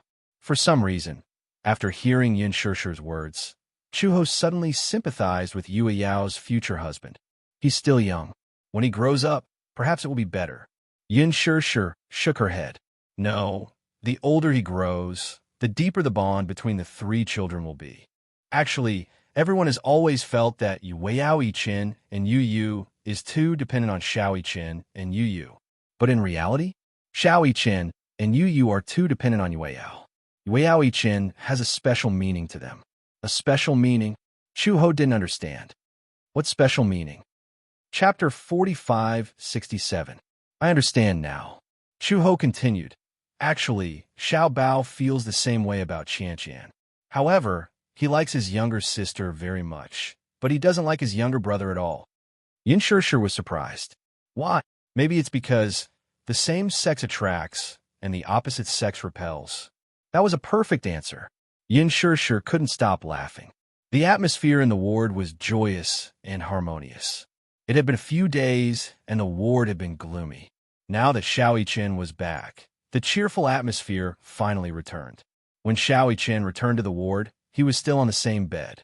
Although he couldn't leave the hospital for the time being, at least everything was stable after he was vaccinated. Although the public was still in a state of panic about the spread of the flu, they were still optimistic about the vaccine that was released this time. The atmosphere in the hospital was no longer lifeless. All the patients had new expectations for their lives. Soon, Xiao Bao came back with the good news that he could leave the quarantine zone. On the day that Xiao Bao left the quarantine zone, he was in good condition. Although he was in the first batch to receive the vaccine, He came out 2 days later than Xiao Chen. The doctor confirmed it again and again, and Chu Ho also asked about it. Overall, Xiao Bao's condition was good and stable, but it was slightly worse than expected. As long as he was given more nutrition, there would be no problem. When Xiao Bao came out of the quarantine zone, Xiao Chen had almost recovered. Ever since he left the quarantine zone and returned to the ward, Yin Shishir was full of energy. Every day, she would eat fish soup and bones to nourish Xiao Chen's body. She couldn't wait to quickly recover in 3 to 5 days. Xiao Chen regained a lot of energy after eating so much fish and meat, as well as fruits and vegetables. Therefore, not long after, he could get out of bed and jump around. Xiao Chen's physical strength had decreased a lot after he was born with the disease, so he started to exercise after he recovered. He had to do 100 sets of push-ups every day. When Xiao Bao came out of the quarantine zone, he was even sicker than Xiao Chen. He lay on the bed, unable to move at all. If it weren't for Xiao Chen, Chu Ho would have been worried sick. However, when he thought about how Xiao Chen had been like this when he came out and how he was still as lively as ever under Yin Shishir's care, Chu Ho wasn't worried at all. The welcoming ceremony was naturally very grand. When Xiao Bao was pushed into the ward, there were fireworks and a small Corolla made by Yue Yao. However, Xiao Bao couldn't do anything other than lie on the bed. Chu Ho walked over to Xiao Bao with heartache and picked him up. Xiao Bao said weakly, "Mom, can you fulfill a wish of mine?" "What wish?" Xiao Bao pouted and tears almost fell from his eyes. "I want to eat ice cream." Everyone was silent. There was a long dead silence. Xiao Chen was the first to laugh. "Ha ha ha ha! Ice cream." Xiao Bao's first goal after coming out of the quarantine zone was to eat ice cream. Chu didn't know whether to laugh or cry. Xiao Bao cried out pitifully. "In the quarantine zone, no one let me eat ice cream. I haven't eaten ice cream in a long time." Chapter 4568. Chu did not know whether to laugh or cry. She could not bear to see him like this. However, given Xiao Bao's current condition, he could not eat ice cream. Hence, she had no choice but to coax him. Okay. You can eat ice cream after you've completely recovered. Okay?" Xiao Bao did not give up. "I want to eat it. I want to eat it. I've been holding it in for a long time. I feel like I'd rather die without ice cream." When Yu heard this, she mocked. "Impressive, Xiao Bao. You actually know how to use idioms. Looks like my training of you wasn't in vain." "Humph." Xiao Bao ignored Yu. Xiao Chen said, "Let him eat it. I think he can't wait to go back to the quarantine zone." Xiao Bao was instantly terrified. What does eating ice cream have to do with going back to the quarantine zone? The doctor didn't let you eat ice cream because if you eat it, it's cold and sweet. If your cough recurs and you develop pneumonia, you'll have to go back. Ha ha ha. Xiao Chen said, eat it. Do you want me to buy it for you?" Yin Shishir reminded him weakly. "Xiao Chen, you can't leave the ward yet. Then, Mommy will buy it for him." Xiao Bao suddenly snorted in a fit of pique. "Forget it. I'm not eating it." Everyone smiled knowingly. Xiao Bao was probably the most cowardly and afraid of death among this group of children. There was no use in making threats and promises. If they told him directly that eating ice cream would worsen his condition, it would mean that he would have to be on countless drips and injections, and that would be enough to scare him. Xiao Bao raised his hand to show Chu Ho the dense needle marks and the residual needles on his hand. He sought comfort. "Mommy, look at my hand." After being on the drip for a long time, both his arms were slightly swollen. Due to the long period of infusion, the needle in his left hand was almost gone, so he switched to his right hand. If his right hand wasn't enough, he switched to his forehead and instep. In short, Xiao Bao felt that when he drank water, water would seep out from these densely packed needle holes. Xiao Chen disagreed. TSK. How delicate. I get more injections every day than you do." "What did I say?" Xiao Bao glanced at Xiao Chen with a gloomy expression. "Who wants to be compared to you? You're not human. What kind of normal child would play with a gun? What kind of normal child would practice handstands in the ward when he was so ill?" "Mom, I'm telling you, Xiao Chen is a pervert. For a period of time, he did handstands in the ward every day. At that time, Xiao Bao was already paralyzed on the bed, and it was difficult for him to get up. Suffering from the flu and lying down for a long time, she was basically lifeless. Xiao Yichen explained, "At that time, I felt weak all over, so I thought that I should exercise. Otherwise, I wouldn't be able to get out of bed." Yin Shishir was speechless. The doctor and nurse had already told her about this. Xiao Yichen thought that his muscle weakness was caused by being bedridden for a long time. Therefore, he forced himself to do handstands and push-ups. Even when his condition worsened, he could still do a few sets a day. What was even more perverse was that his appetite was not bad. It was so good that it made one's hair stand on end. It was because he ate too much that he vomited after eating, and his stomach almost burned out. Actually, the muscle weakness was caused by the long period of infusion. In addition, he didn't have enough nutrition, so he couldn't eat and drink too much. He could only eat in moderation. Chapter 4569. Every time the nurse saw him, the latter would be stunned. Yin Shishir even suspected that his good health had been damaged because of him. Today is a day worth celebrating. Chu had always been serious. Now that Xiao Bao was finally released from prison, she smiled happily. Today is the day that the two little guys are reborn. No matter what, it would be great if we could have a good drink tonight. Yin Shishir's eyes lit up when she heard that. That's a really good suggestion. Muyaja said, it would be even better if there was red wine. Chuho shook her head. It's such a hot day. Why don't we drink beer? It'll relieve the heat, and we won't get drunk easily. Yin Shishir seemed to have figured something out. In that case, Chui's alcohol tolerance doesn't seem to be very good. Chuho retorted, better than you. Yin Shishir suddenly turned her head and said to Muyaja, let's have a good drink tonight? Okay. It's rare to be so happy. After such a long period of worrying, Yin Shishir felt uneasy day and night and found it hard to close her eyes. Now, she could finally breathe a sigh of relief. Her desire to drink was so strong. Muyaja heard that and patted her head helplessly. I know. Let's have a drink. I'll make an exception for you tonight. Okay. Chuho suddenly said, I know a really good place. At night, it's quiet and the wind is comfortable. Also, no one will disturb you. Yin Shishir reminded him, you can't leave the hospital. It's in the hospital. Where? You'll know tonight, Chuho said mysteriously. At night, Yin Shishir went to the supermarket to buy a lot of cooked vegetables. They were the kind that had been processed and could be eaten directly. Although they weren't exquisite and were relatively cheap, most office workers who didn't have time to cook would go to the supermarket to buy cooked vegetables. The taste was definitely not top-notch, but it was still not bad. After buying cooked vegetables, a case of beer, peanuts, and kimchi, the group of people entered the hospital under the cover of the big meal. Chuho led a group of people to the balcony of the hospital. It turned out that the perfect place she was talking about was the hospital's balcony. It was big and spacious.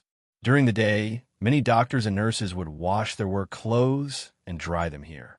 At night, all the clothes would be taken away, leaving only the bare clothes rack. After moving the clothes rack away, Yin Shishir spread out the soft cushions she bought on the balcony. It was a very large area, and the group of people sat on it. Xiao Yichen and you were the first to lie down. As the night breeze blew, they felt extremely comfortable. So comfortable. When Chuho heard this, he said proudly, comfortable, right? What do you think about this place? Muyaja praised from the bottom of his heart. I'll give you a first-class merit. Everyone sat down on the cushions. Yin Shishir couldn't wait to put the fragrant cooked vegetables on the small table one by one. Muyaja opened a can of beer. It was the first time he and Gu Jinglian had eaten like this. Although many of the cooked dishes looked strange, the aroma and the fact that they were really hungry stimulated everyone's appetite. These are pig's ears. Try it. Yin Shishir urged Muyaja. Muyaja picked up one with his chopsticks and put it in his mouth. It was very chewy. It was fragrant and crispy. It was surprisingly delicious. Is it good? Chapter 4570. Muyaja was a little surprised. He did not expect these cooked dishes, which cost more than 10 yuan per serving, to be so delicious. Perhaps it was because he was in a good mood as he sat on the balcony with the night breeze blowing. After all, Xiao Yichen had come back from the gates of hell. so he had put all his worries aside. He felt that the burden on his shoulders had suddenly been lifted. Therefore, he felt that whatever he ate tasted better than sitting at a five-star hotel or a three-star Michelin restaurant. Gu Jinglian was also in a good mood. Although he usually despised Xiao Bao to death, Gu Jinglian often had nightmares when Xiao Bao was sick. He often comforted himself that Xiao Bao was lucky and would not be defeated by a mere influenza. However, Xiao Yichen's critical illness had also frightened him. Perhaps one would only know how to cherish something when faced with loss. Ever since Xiao Bao returned to the ward, Gu Jinglian's attitude towards him had become especially gentle. It was to the extent that Xiao Bao was a little uncomfortable. Sure enough, he was used to being abused. Being treated so gently all of a sudden made him uncomfortable all over. He missed the old Gu Jinglian who used to be so rough with him. Chu Ho thought to himself, this father and son pair, one is a sadist and the other is a masochist. Come. Yin Shishir held a bottle of beer and raised it high. Let's celebrate the glorious return of Xiao Yichen and Xiao Bao. When everyone heard this, they laughed and raised the bottles of beer in their hands. Cheers! Cheers! Ding! 5 or 6 bottles of beer clinked together. Everyone was in a good mood and finished the beer in one gulp. Xiao Yichen watched as Yin Shishir gulped down the entire bottle of beer. He also felt a little hungry. He tugged at her sleeve and said, Mommy, I want to drink beer too. Children are not allowed to drink. Chuho had just taken a sip when he suddenly realized what was going on. He exclaimed, What kind of beer is this? Yin Shishir raised her eyebrows and said, I bought it casually. The beer should be the same. This beer has a strong aftertaste. Chui took a closer look at the logo and was left speechless. Wusu beer. On the label, the words Wusu were especially eye-catching. Yin Shishir was a little startled. What's wrong? Wusu beer. I think this beer is quite expensive, so it should be delicious. Cough. This is Wusu Wusu. Wusu. Yi was shocked. Killer Wusu? Wusu Wusu Wusu it could not. How could a supermarket sold Wusu? He held her forehead and explained, turn the bottle upside down. Wusu, in other words, in Wusu. Wusu you of Wusu Wusu then n. What's wrong? Is there something wrong? Some people jokingly say that the English words on the label are the abbreviation for kill you all. Puffed. Mu Yaja understood. This means that the aftertaste of this beer is very strong. For people who are not used to drinking it, the aftertaste is quite strong. Chuho thought to herself, no wonder the taste was so familiar. She had drunk a bottle when she was at work, and the aftertaste was unusually strong. She did not feel anything at first, but when she was full and stood up, she felt a lack of oxygen in her brain. Then, she felt as if she was walking on air. This beer actually doesn't taste that good. It's so expensive, Gu Jinglian complained. Chapter 4571. Weird Taste. Gu Jinglian mocked. Chuo didn't know whether to laugh or cry. Why? You're not used to it, so you won't allow others to say that it's good? Gu Jinglian said, It tastes so bad. Yin Shishir put her hands on her hips and said, I was the one who bought the beer.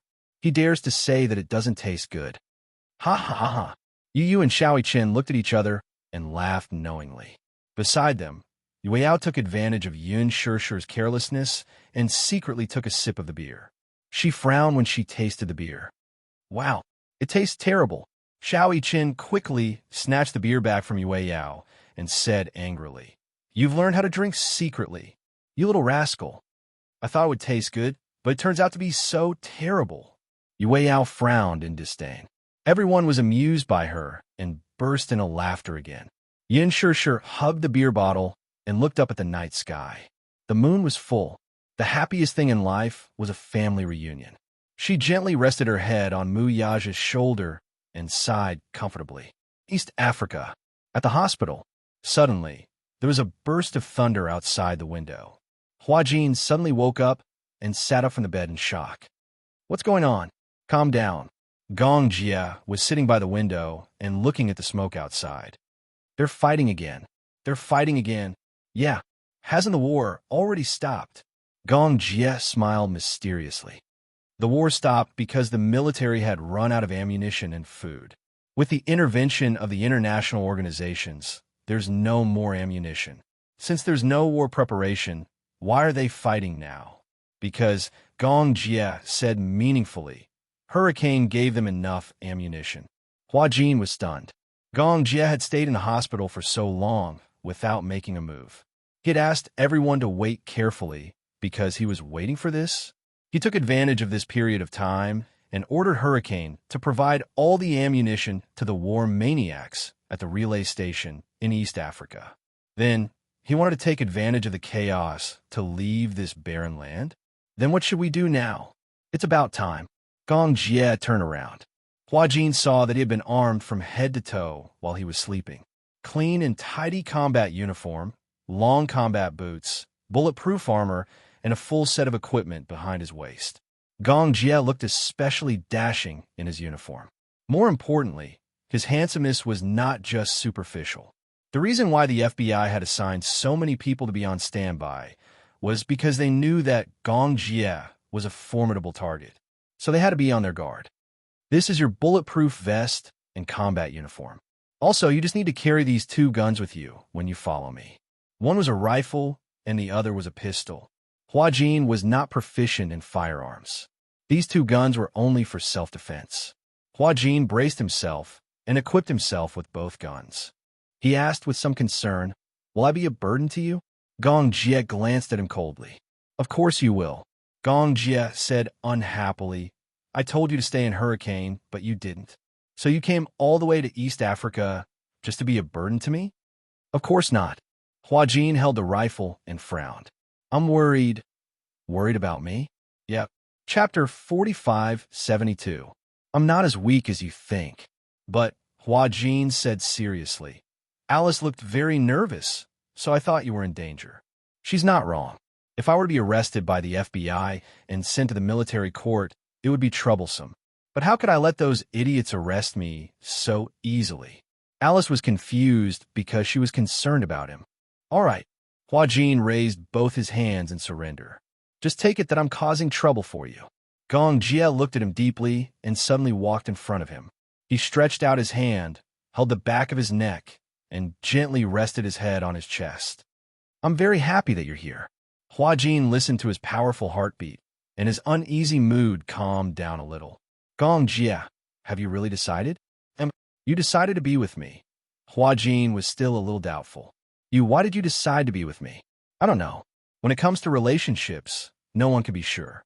I was wondering why my sister would like a guy like Muyaja." After a pause, Gong Jie closed his eyes. "But now I'm relieved. Whether it's liking or being moved, it's usually a matter of a single thought." "A single thought?" Hua Jin couldn't help but smile. "Is this what love at first sight means?" Gong Jie pursed his lips. "Is it? I only know that I really hated you when I first saw you." Hua Jin hated? Hua Jin was doubtful. "Why do you hate me? Why do you have to monopolize my sister?" Gong Jie frowned slightly. "My sister belongs to me alone. Why should she have a younger brother like you?" "Oh," Hua Jin replied. It's like this. At that time, I had a very special feeling for Sure.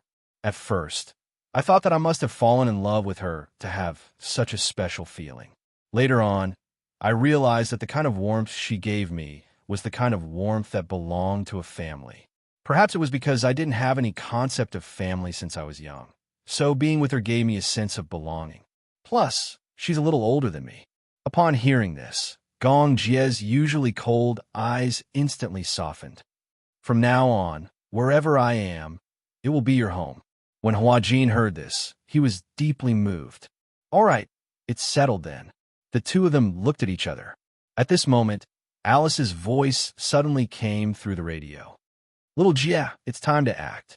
Gong Jie put on his headset and replied expressionlessly, "Gather at the port in half an hour." "Yes, be careful." After Gong Jie finished speaking, he turned to Hua Jin and said, "You follow me. Don't act on your own, understand? Do you need me to shoot?" "No need." "Then these two guns, when I'm down, it'll be time for you to protect me. Do you understand?" Hua Jin nodded. Gong Jie walked to the window, pulled open the curtains, and counted down in his heart. 5, 4, 3, 2, 1, boom. There was a loud explosion. The artillery shell blasted a huge crater 300 meters away from the hospital. A row of houses were on fire. Originally, there was a shelter for refugees near the hospital.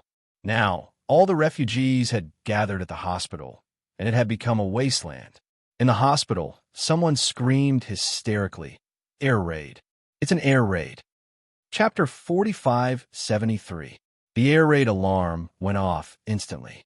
Outside the corridor, doctors and nurses were rushing around. "Quick, everyone gather and take refuge in the hospital's air raid shelter. There's an air raid. Everyone pay attention. This hospital usually accepted the wounded from the war. Originally, in the war-torn zone, there was a shortage of resources and medical equipment. They could only treat some external injuries. Refugees who were infected with the plague were not accepted by the hospital. Most of the patients were either missing an arm or a leg. With the help of the nurses, they struggled to run to the underground air raid shelter. Gong Jie grabbed Hua Jin's hand and broke through the door. As soon as he broke through the door, Hua Jin saw the long corridor full of injured people. The corridor was packed with people. "There's so many people. Follow me." Gong Jie pulled Hua Jin and stuck close to the wall. They avoided the panicking, injured people and finally arrived at the staircase. Unlike those who were using crutches or supporting the injured with broken arms, they had all four limbs and were able to move freely. They went down to the first floor in no time. Gong Jie saw the FBI agents guarding the entrance at a glance. All of them had blonde hair and blue eyes. They were particularly eye-catching in the crowd of dark-skinned people. Gong Jie and Hua Jin, on the other hand, were conspicuous. The FBI agents also noticed them immediately. Reporting, "Target spotted. Attack. Execute the arrest plan."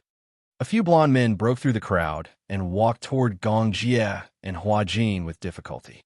Gong Jie turned around and glanced at the floor-to-ceiling window in the corridor. He pushed Hua Jin away a little. Then, with a powerful roundhouse kick, he shattered the floor-to-ceiling window. Crash! The glass shattered all over the floor. Gong Jie grabbed Hua Jin's hand and rushed out with him. Behind them, they heard American English with a New York accent. "Don't hurt the refugees. Attention! Unless absolutely necessary, don't shoot. Don't hurt the target. Don't hurt the innocent." When the FBI carried out their plan, they first had to comply with international security laws. No matter how special the situation was, they could not harm refugees or citizens of other countries. This was also part of Gong Jie's plan: create chaos. Taking advantage of the chaos, they could shake off the FBI's pursuit. In fact, things were going according to his plan. Gong Jie held Hua Jin's hand and rushed through the crowd to find his men guarding outside the door. Two of the mercenaries had already driven a car over. When they saw Gong Jie and Hua Jin running over, the car immediately started. Gong Jie helped Hua Jin into the car first. The engine had already started, and the car was already more than 10 meters away. He ran a few steps and jumped into the car. With one hand on the car door and the other holding the gun, he turned around and saw the two agents chasing after him at lightning speed. He took out his gun, aimed at one of the men's knees, and shot twice. When the other agent saw that Gong Jie was about to leave, he couldn't hold back anymore. He raised his wrist and aimed his gun at Gong Jie's knees. Hua Jin saw it, but before he could shout, Gong Jie had already made the first move. Bang! He shot that man's wrist. Ouch! The car quickly shook them off. Gong Jie got into the car and slammed the door shut. He smoothed his messy hair and finally heaved a sigh of relief. Hua Jin asked, "Are we safe now?" "Not yet. Before we board the ship, we are still in danger." Gong Jie turned his head and looked at Hua Jin. "Are you scared?" Chapter 4574. There was a kind of superstition about him. He always felt that Gong Jie, this name, this man, was omnipotent. As long as he was here, even if the sky fell down and the world ended, he would protect him and ensure his safety. The car drove towards the port. Hua Jin suddenly asked suspiciously, "Will there be FBI agents at the port?" "I don't know." Gong Jie looked at the back of the car through the window and did not see anyone chasing after them. Now that there's a riot, those American guys should be panicking. After Gong Jie said that, Hua Jin still did not let down his guard. Until the car reached the port, Everything was unbelievably smooth. Alice was already waiting at the port. When she saw Gong Jie and Hua Jin, she immediately walked over. Here again, Hua Jin held his forehead with a headache. The last time I was here, I think I was kidnapped to East Africa. Not long after, I'm revisiting the old place. Don't tell me you can't bear to leave East Africa and refuse to leave. No. Hua Jin immediately showed a frightened expression. I can't wait to put on my wings and leave this place. All right, cut the crap. Hurry up and get on the boat. Alice kicked Hua Jin's back and chased him onto the boat. Feeling aggrieved, Hua Jin turned around and glared at her resentfully. Violent woman, if you continue to talk nonsense, I won't use this to chase you onto the boat. As Alice said that, she pulled out a gun from her waist belt and aimed it at him.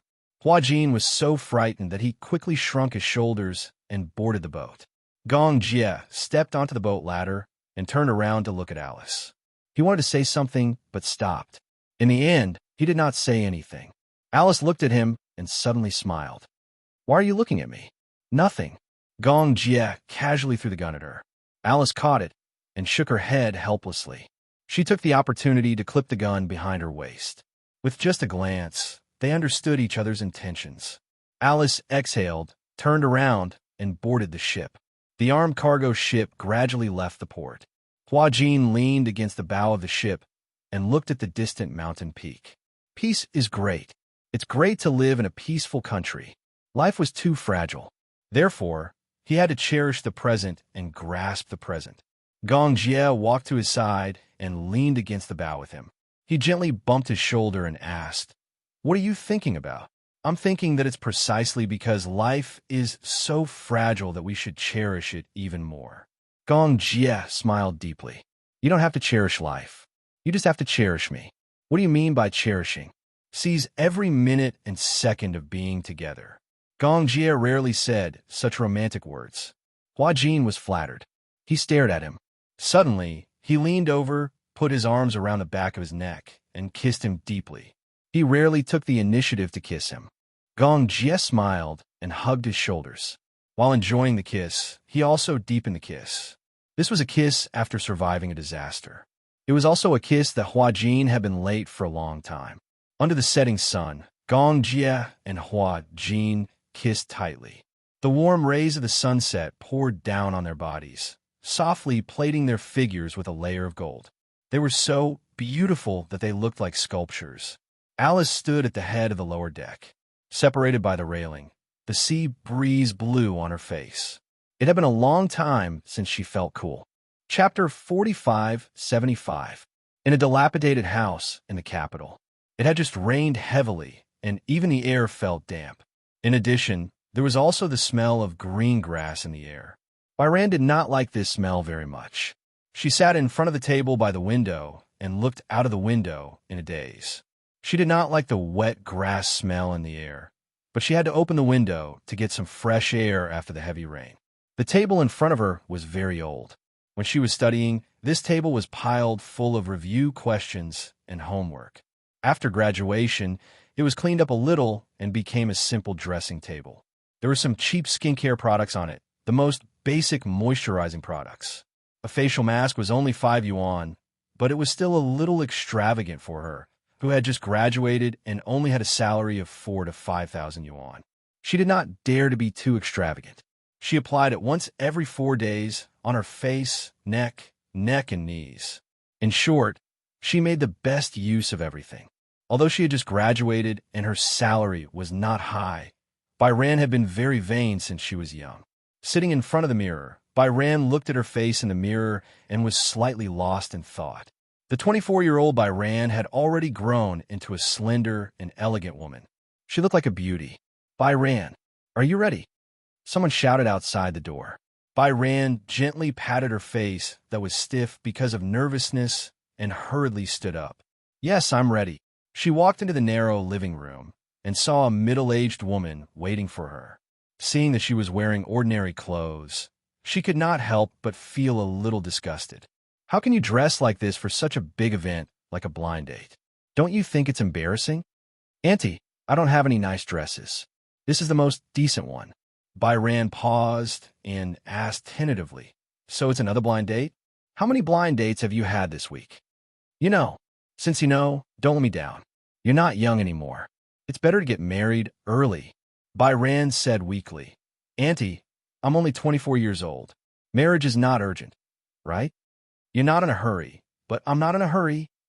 How long do you want me to take care of you?" Byran's breathing suddenly became rapid. There were several times when she wanted to leave this house, but she had just started working and did not have much savings. It was not easy to save a few thousand yuan, but it was not even enough to pay the rent. The memories of his childhood were already very distant. She vaguely remembered that when she was in kindergarten, her parents had left her in a car accident, along with the child she was pregnant with. Overnight, there was only one person left in the warm home. However, the pain of losing his parents was not as deep as it had been with the passage of time. After that incident, she lived with her grandparents and returned to her hometown to study. However, when she was in junior high school, her grandfather passed away from lung cancer. On the 7th day of her grandfather's death, her grandmother died of a myocardial infarction due to the heavy blow. She died suddenly in front of her grandfather's memorial tablet. From then on, she was kicked around like a ball in front of her uncles and aunts. In the end, it was her youngest aunt who was merciful and took her to her side, providing for her food, clothing, and education. His aunt's surname was Jiang. In order to settle down, Bai Kun temporarily followed his uncle's surname, Jiang Bai Kun. Chapter 4576.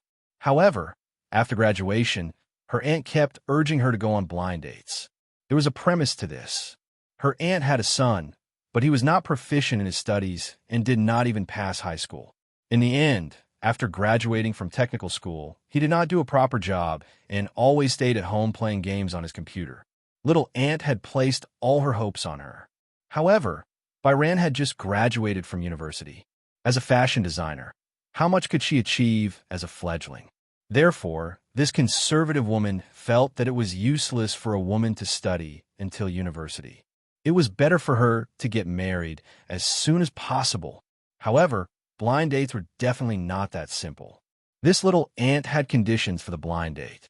The first requirement for the person she found for Byran was that he had a successful career. Even if he did not have a successful career, he had to be rich. As a betrothal gift, a house in the capital had to be transferred to her son's name. The first blind date was with a demolition family. A house in the capital had been demolished, and he was worth hundreds of millions. However, he was divorced and had a child. The second blind date was with a small boss, but he was old. She had gone on blind dates several times, and he was not younger than 35 years old. Byran was angry. What did they take her for? Every time she protested, her aunt would take it for granted. She had raised her for so long, studied in the capital, and spent money on food and clothes. Now that she was of age, shouldn't she repay her? Her uncle's family was in the capital, and they were old citizens. Other than the old and broken house left behind by their grandparents, their son was getting married, and they did not have a wedding house. Which girl would be willing to marry a man who did not do a proper job and had no education or ability? In a family of 4 squeezed into a 50-square-meter house. Byran was young and beautiful, so she was naturally the target of her aunt's expectations. Byran naturally brushed off the first few blind dates. She thought that she could finally stop. Not long after, she found another person for her. Today, she did not know how to brush it off. Byran took the address and walked out of the neighborhood. Suddenly, she felt very sad. She just wanted to do her job properly. Yi Yuqin watched Byran leave the neighborhood with a gloomy face. What sin have I committed to bring back such a money-losing thing? If she drives away the blind date today, I will definitely chase her out with a broom. A middle-aged man's lazy voice came from behind. What kind of person did you find for her today? Yi Yuqin turned around. She was quite satisfied at the mention of her blind date. I heard that he's the boss of a renovation company. He's quite rich and agreed to my conditions. He has seen her photo. As long as she agrees, any condition is negotiable. Who knows? She might have angered them away again. She's really capable in this aspect. She dares. Yi Yuqin was infuriated. I was having a good conversation. She dares to push me away again. They took the bus to the subway and finally arrived at the cafe in the city center after passing through the crowd. After the rain, the sun soon came out, and it became a little stuffy. This cafe was one of the more famous ones in the capital. Sitting in the cafe, Byran added the man's WeChat and sent a message. "I'm here. Wait for me. I'll be there soon." Chapter 4577. Temperament was really a magical thing. Just by looking at this handsome back, she could vaguely imagine that it should be a young and handsome man. She retracted her gaze and looked out of the window, only to see a middle-aged, balding man hurriedly passing by the window. She looked at him until she saw him walk into the coffee shop. Suddenly, she had a bad premonition. Byran stared blankly as the man walked in front of her and said in a very apologetic tone, Sorry, I'm 5 minutes late. Did you wait long?" "Ah, no, I just arrived too." Byran's face stiffened as she clenched her fists. She actually didn't have any expectations, but she didn't expect that her aunt would find a man of this age for her. The man politely raised his hand, tucked his sparse hair behind his ear, and sat down. "Do you want something to drink?" "I'm fine. Milk coffee, is that okay?" "Yes." The man called the waiter over and ordered 2 cups of coffee and some desserts. Then, he turned his head and looked at the girl opposite him. It could be seen that the Byran opposite him was young, immature, and had a hint of immaturity. Her appearance was beautiful and exquisite. Most importantly, her temperament was excellent, with a hint of scholarly aura. It was said that she was a graduate of a famous university. In that case, her brain was also very bright. For a businessman like him, when looking for a partner, he also looked at the other party's education. The man smiled and said, "Let me introduce myself first. My name is Mo Kong. I'm 39 years old this year. I've been married twice before, but I don't have any children. What about you?" Byran lowered her eyes and didn't look at him. "Byran, 24 years old. I just graduated. Do you have a job?" "Yes. Let me tell you about my general situation." The man began to introduce himself.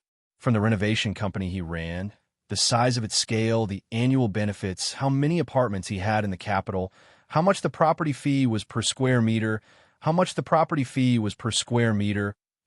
car he drove, and even the annual insurance premiums of the car would be taken out to brag.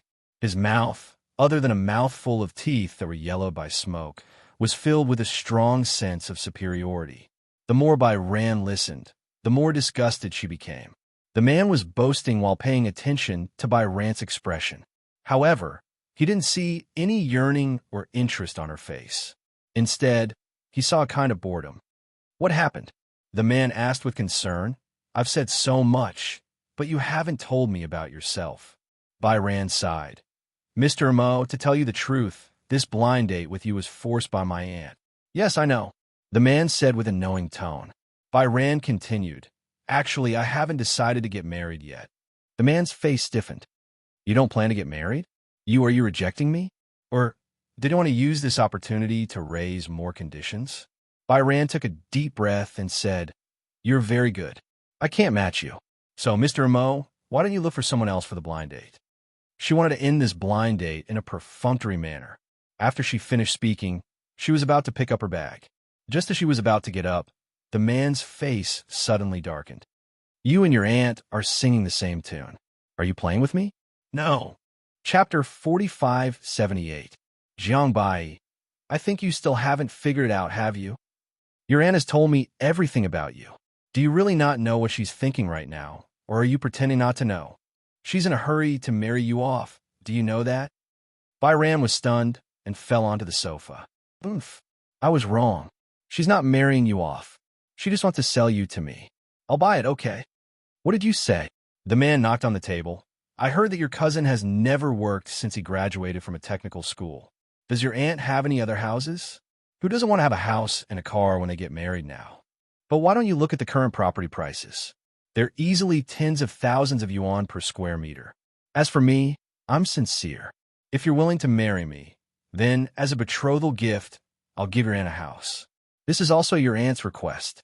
As for you, follow me.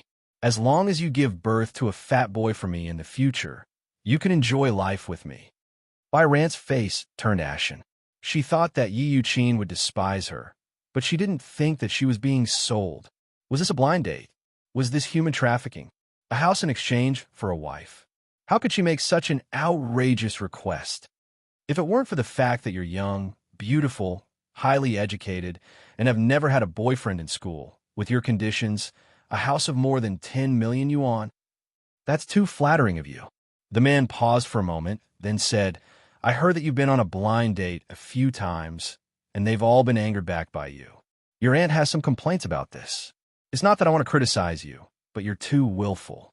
Your parents died early, and your aunt worked hard to raise you. Don't you know how to be grateful? Besides, am I not good enough? We definitely won't treat you shabbily for your food and clothing. Bai Ran was so angry that her entire body froze. Bai Ran, don't think too highly of yourself. You know very well what your background is. I'm with you. You're the one who made a fortune. Before he could finish, Bai Ran said, Scram. What? Scram. Bai Ran stood up and threw her bag at him. I told you to scram. Did you hear me? The man was infuriated by her attitude.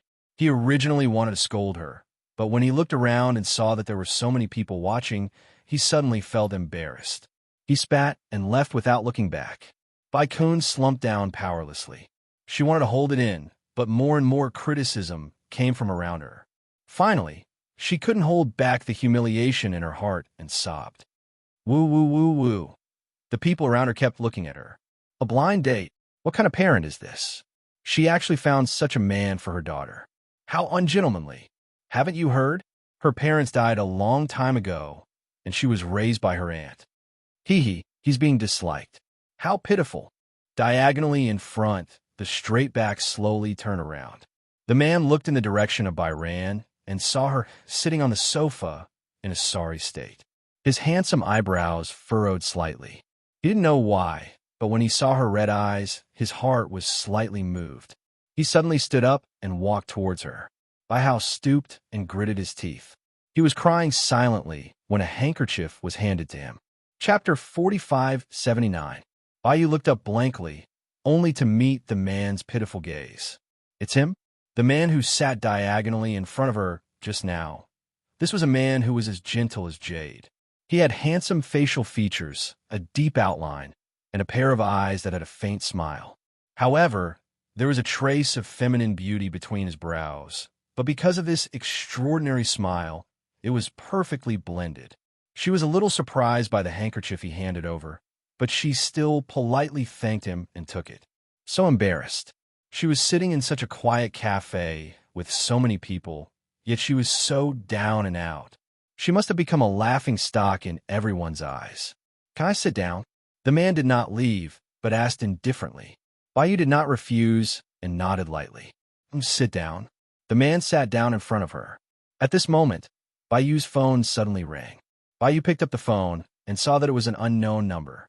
Just as she picked it up, the man's fierce voice came from the other side. Jiang Bai Yu, you made me lose face today. In the future, I won't let you have an easy time. I think you shouldn't go back. Your aunt said that if the blind date didn't work out tonight, she'll definitely chase you out with a broom. With that, the man angrily hung up the phone. Bai Yu put down the phone with a cold expression, but looked at the man opposite her with a slightly shocked expression. She pursed her lips, feeling even more embarrassed. Your name is Bai Yu? The man suddenly asked. Bai Yu was a little surprised and finally looked at her seriously. She was a little surprised by the man's surprised tone. We have met before. Oh, nothing. The man slightly curled his lips and smiled. The waiter came over and served the coffee. Bai Yu asked, Are you waiting for someone? The man looked out of the window. Same as you. Same. Bai Yu was in disbelief. Do you know why I came to the cafe? Blind date, right? The man's handsome face showed a look of understanding. But it seems like you were forced. Bai Yu's tears gradually dried up, but she was still very depressed. When she thought about going back and facing her Aunt Storm, she felt a heavy stone pressing down on her heart. The man ordered another cup of coffee. Seeing her disappointed expression, he asked, Coincidentally, I'm alone too. Do you mind? It's fine, I don't mind. Bai Hao couldn't think of a good place to go. He couldn't go home for the time being. She just wanted to sit quietly for a while. Where are your parents? The man suddenly asked. When I was very young, they died in a car accident, House said quietly. It wasn't until later that I heard from my grandmother that my mother was pregnant at that time. In fact, not only did I lose my parents, I also lost a younger brother or sister. She didn't know why, but chatting with this man made her feel relaxed. Therefore, with this topic, it was as if she was pouring out her grievances to him. She poured out all the oppression and pain that she had endured since she was young. Chapter 4580. The man listened silently, like a loyal listener. Rand said sadly, I know it wasn't easy for her to raise me since I was young, but did she never have any selfish thoughts about me? My cousin couldn't study well, so she placed all her hopes on me.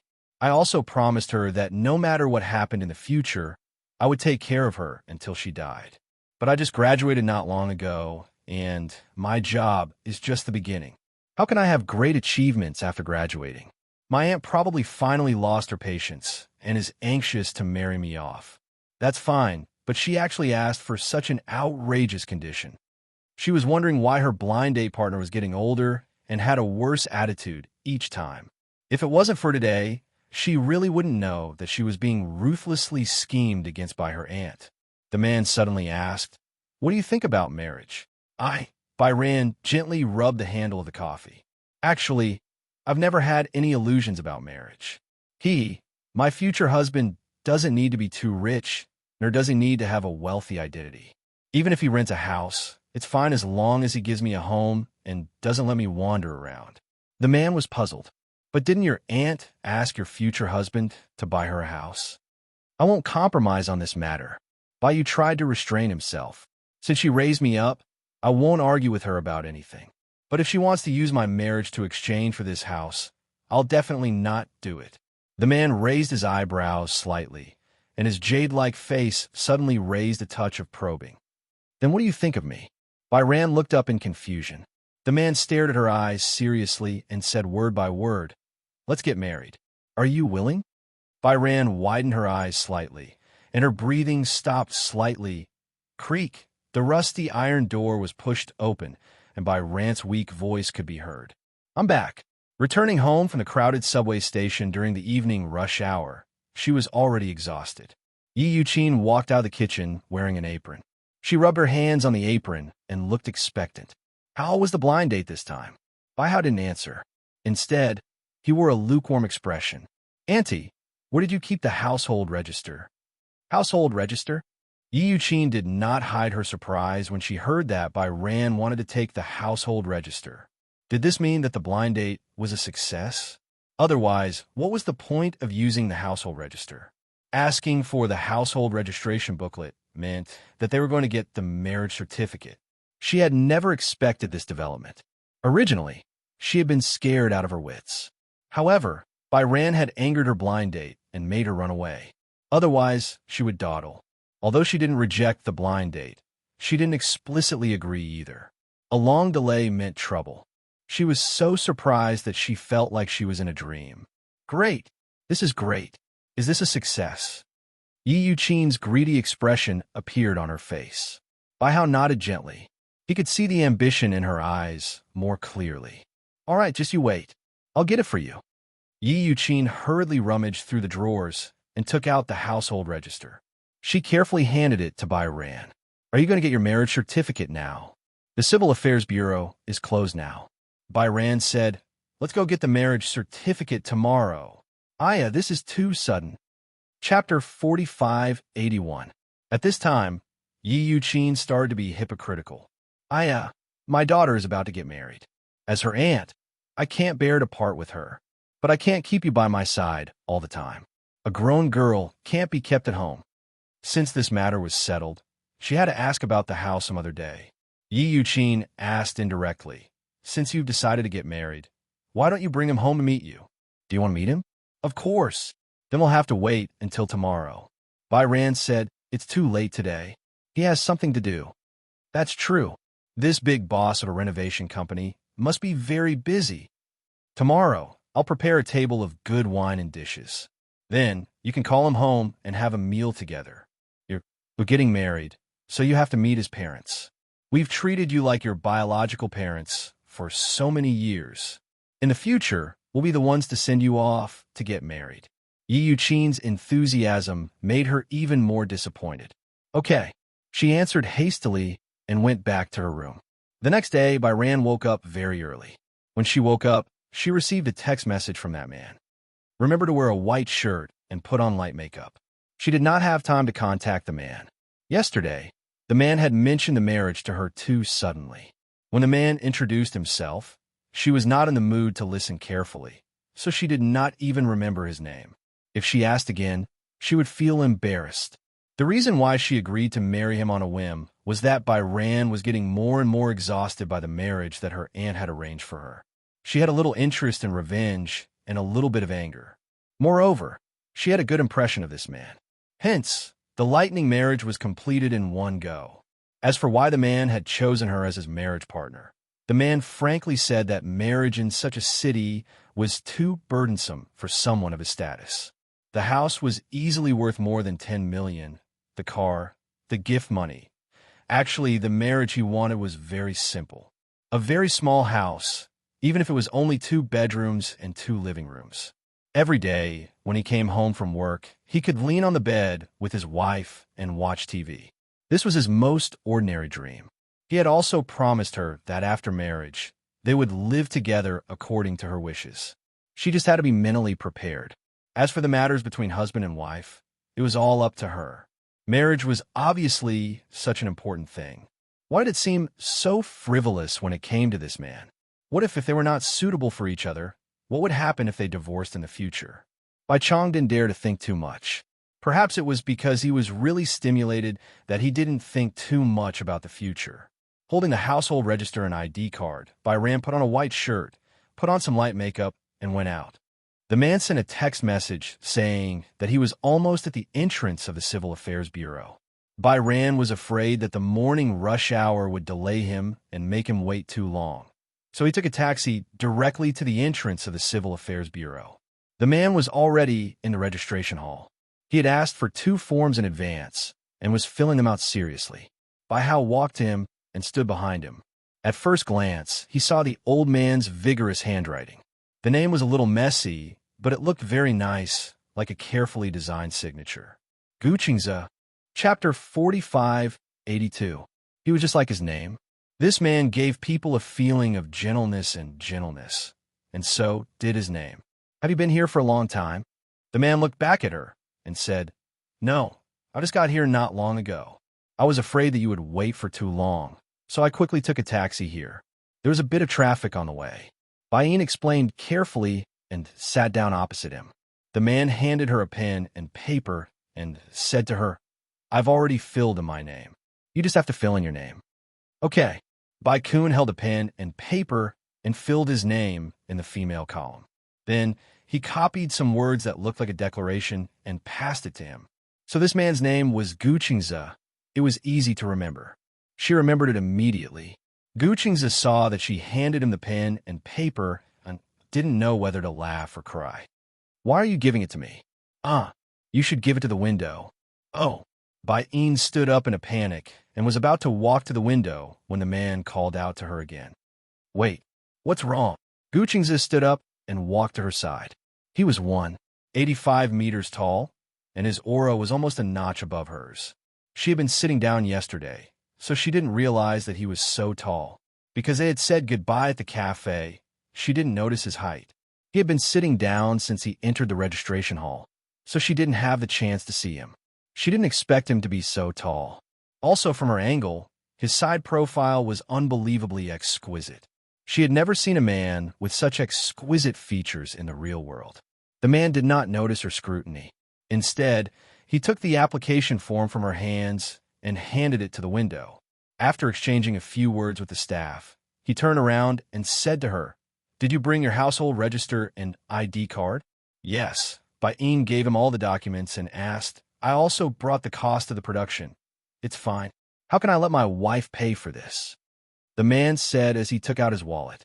However, the word wife made Bai-in lower her head shyly. She didn't know where to look. Suddenly, she realized that it seemed unnecessary to keep questioning her choice on the way here. This man seemed to be a good marriage partner. All along, They had been dating before getting married.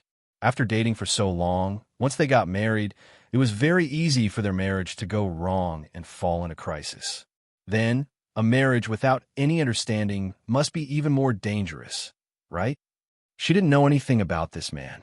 Although she had never been in a relationship before, he gave her an unprecedented sense of security. Most importantly, if she got married, it would mean that she would have her own little family in the future. She didn't know if this feeling was reliable or not. All right.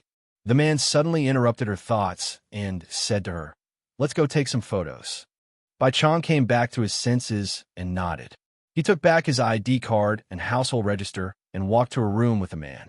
The photographer stood behind the camera and directed the two of them to sit in front of the red background. The man deliberately wore a white shirt, which was similar to her style. The snow-white shirt made his skin clean and delicate, and his temperament was refined. Chapter 4583. Both of you should sit closer together. Smile, woman. You should smile too. Today is a big day. Don't be so stiff. Be more natural. Yes, yes. Your smile is too stiff. The man is holding the woman's shoulder. Gu Qingze raised his hand and gently put it on Bai Ran's shoulder. Bai Hao tried hard to ease his tense mood. Finally, he showed a natural smile. Okay, that's it. Hold it for 3 seconds. 3, 2, 1. Snap.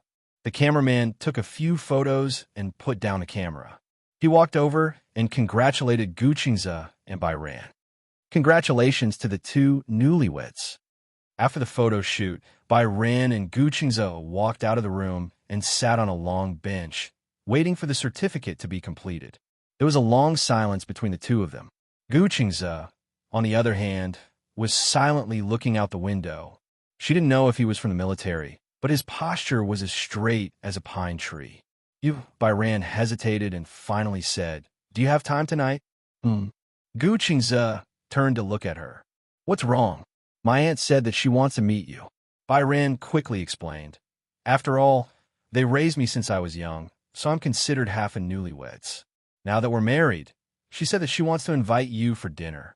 Before Gu Qingze could say anything, she said guiltily, "If you really don't have time, then forget it. I haven't said anything." The man frowned slightly and said, "Do you want to have dinner together?" "Yes." "Okay."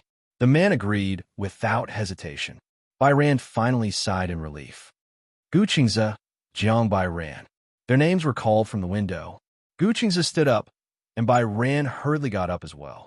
They followed him to the window, and the staff handed them 2 brand-new marriage certificates. Congratulations to the two newlyweds. A handsome man and a beautiful woman. What a match.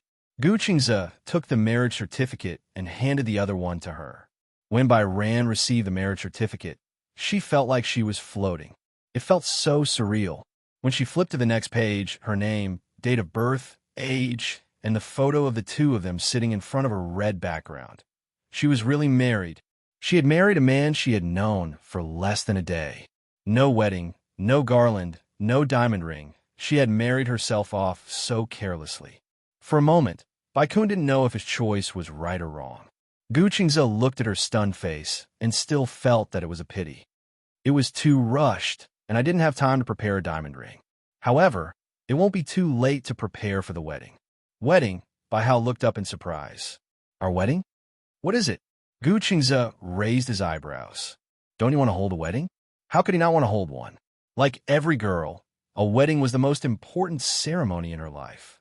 He was looking forward to this ceremony, but at the same time, he was filled with fantasy. He wondered what her wedding ceremony would be like. Bai Yu chuckled. There's no rush for the wedding. Most importantly, they would first get to know each other and cultivate feelings for each other. The wedding would be a matter of course. Chapter 4584. At noon, Gu Qingze and Bai Ran went to a restaurant for lunch. It was a simple Chinese meal, but the restaurant Gu Qingze chose was in the most inconspicuous corner of the street. It was not far from the marriage registration office, but the food was delicious.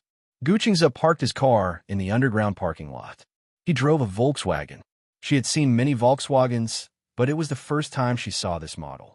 The letters Phaeton were printed on the back.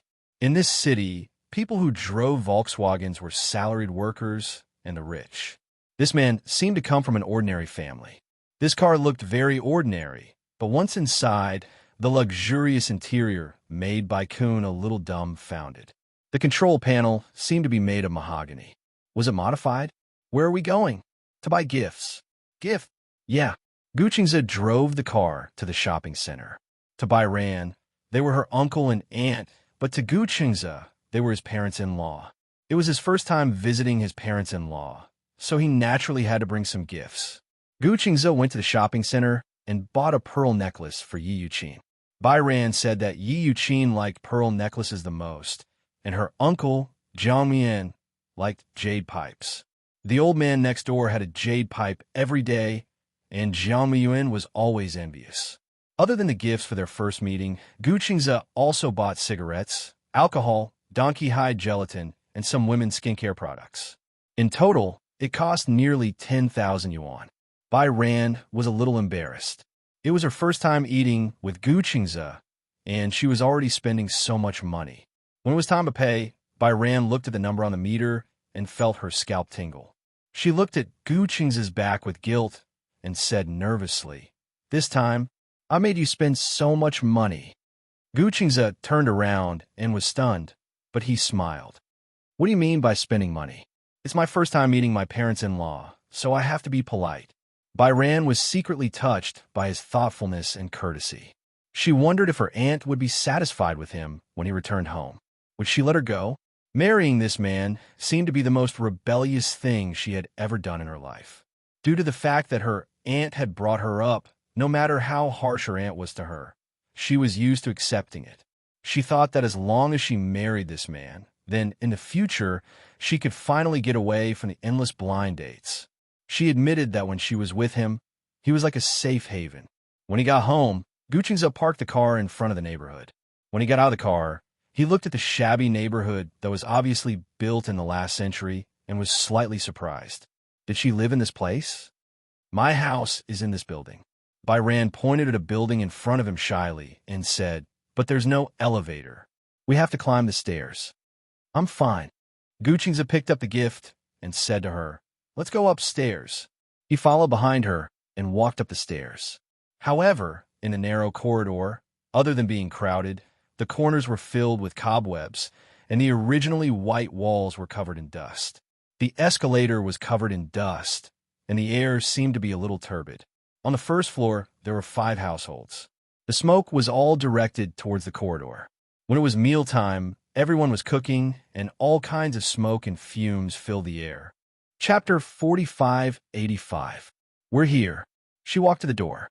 Through the door, Bai Ran could hear the sound of cooking in the kitchen. Bai Ran took out her keys to open the door. Hearing the sound of the door opening, Yi Yuqin walked out of the kitchen. When she saw Bai Ran, she quickly asked, "Where is he?" Bai Ran turned around. At that moment, Guchingza stepped through the door. He was so tall that he had to lower his head slightly to enter the door. It felt like he would hit the door frame. His tall height made the whole house seem even shorter. However, when Yi Yuqin saw his incomparably handsome face, her entire body froze. The man in front of her was a little too young. Also, he seemed different from the person in the photo. The owner of the renovation company in the photo was bald and old. What about the man in front of her? He was even better looking than the male celebrities on TV. More importantly, he had an inexplicable aristocratic aura. However, Yi Yuqin quickly pulled Bai Ran aside and asked suspiciously, "Who is this person?" "His name is Guchingza. We just registered our marriage today." As she spoke, Bai Ran took out the household registration booklet from her bag and returned it to her. Yi Yuqin immediately knocked the booklet in her hand to the ground. "Guchingza, that's not the name of the man I introduced to you on a blind date." Bai Ran explained, "That man didn't like me, so how is that possible?" Yi Yuqin didn't believe it. "He saw your photo and was very satisfied with you. He couldn't stop praising you. How could he not be satisfied with you? I think you're the one who's not satisfied with him. Auntie, that man is so old. It's fine if you set me up on a blind date, but why do you always find me this kind of man?" Bai Ran also vented her dissatisfaction. Yi Yuqin was furious when she heard that. Guchingza walked over and handed the gift to Yi Yuqin. Hello, Annie. I'm Guqingza. Nice to meet you. Yi Yuqin looked at him, but she was so angry that she couldn't say anything. She ignored Guqingza and pulled Bai Ran into her room. After closing the door, she pushed Bai Ran to the wall and asked fiercely, "So, you said you want to get married with a household registration booklet. You want to marry this man?" "Yeah." "So?" Yi Yuqin panicked. "Have you registered your marriage?" "Yes." Bai took a deep breath and puffed out her chest. "He's my husband now." "Pa." What she received was Yi Yuqin's exasperated slap. "Do you know how much money I've spent on this blind date? I gave them a golden bracelet before they were willing to introduce it to me." Who was Mo Tsong? He was the big boss of Dingxing Renovation Company, and his net worth was close to 100 million. So what if he's old? The most important thing for a man was not his good looks. Could good-looking people make a living? Can it feed you? Bai Kun finally couldn't take it anymore. Why should I rely on a man to support me? Can I feed myself? You even know how to talk back. Yi Yuqin was about to be slapped again. This time, Bai Ran didn't give in. Instead, he forcefully grabbed her wrist. Chapter 4586. Bai Ran's words were like pearls. "So you raised me just to eat my flesh." These words obviously provoked Yi Yuqin. "What do you mean by eating your flesh? Why do you make it sound so bad?" Yi Yuqin said exasperatedly, "You also know that I raised you, and this is how you repay me? You also admit that you're forcing me to repay you." Bai Ran was so angry that she was about to cry. "Do you know that when I heard that man say that you sold me for a house, I was really disappointed?" "What do you mean I sold you for a house? How'd I sell you?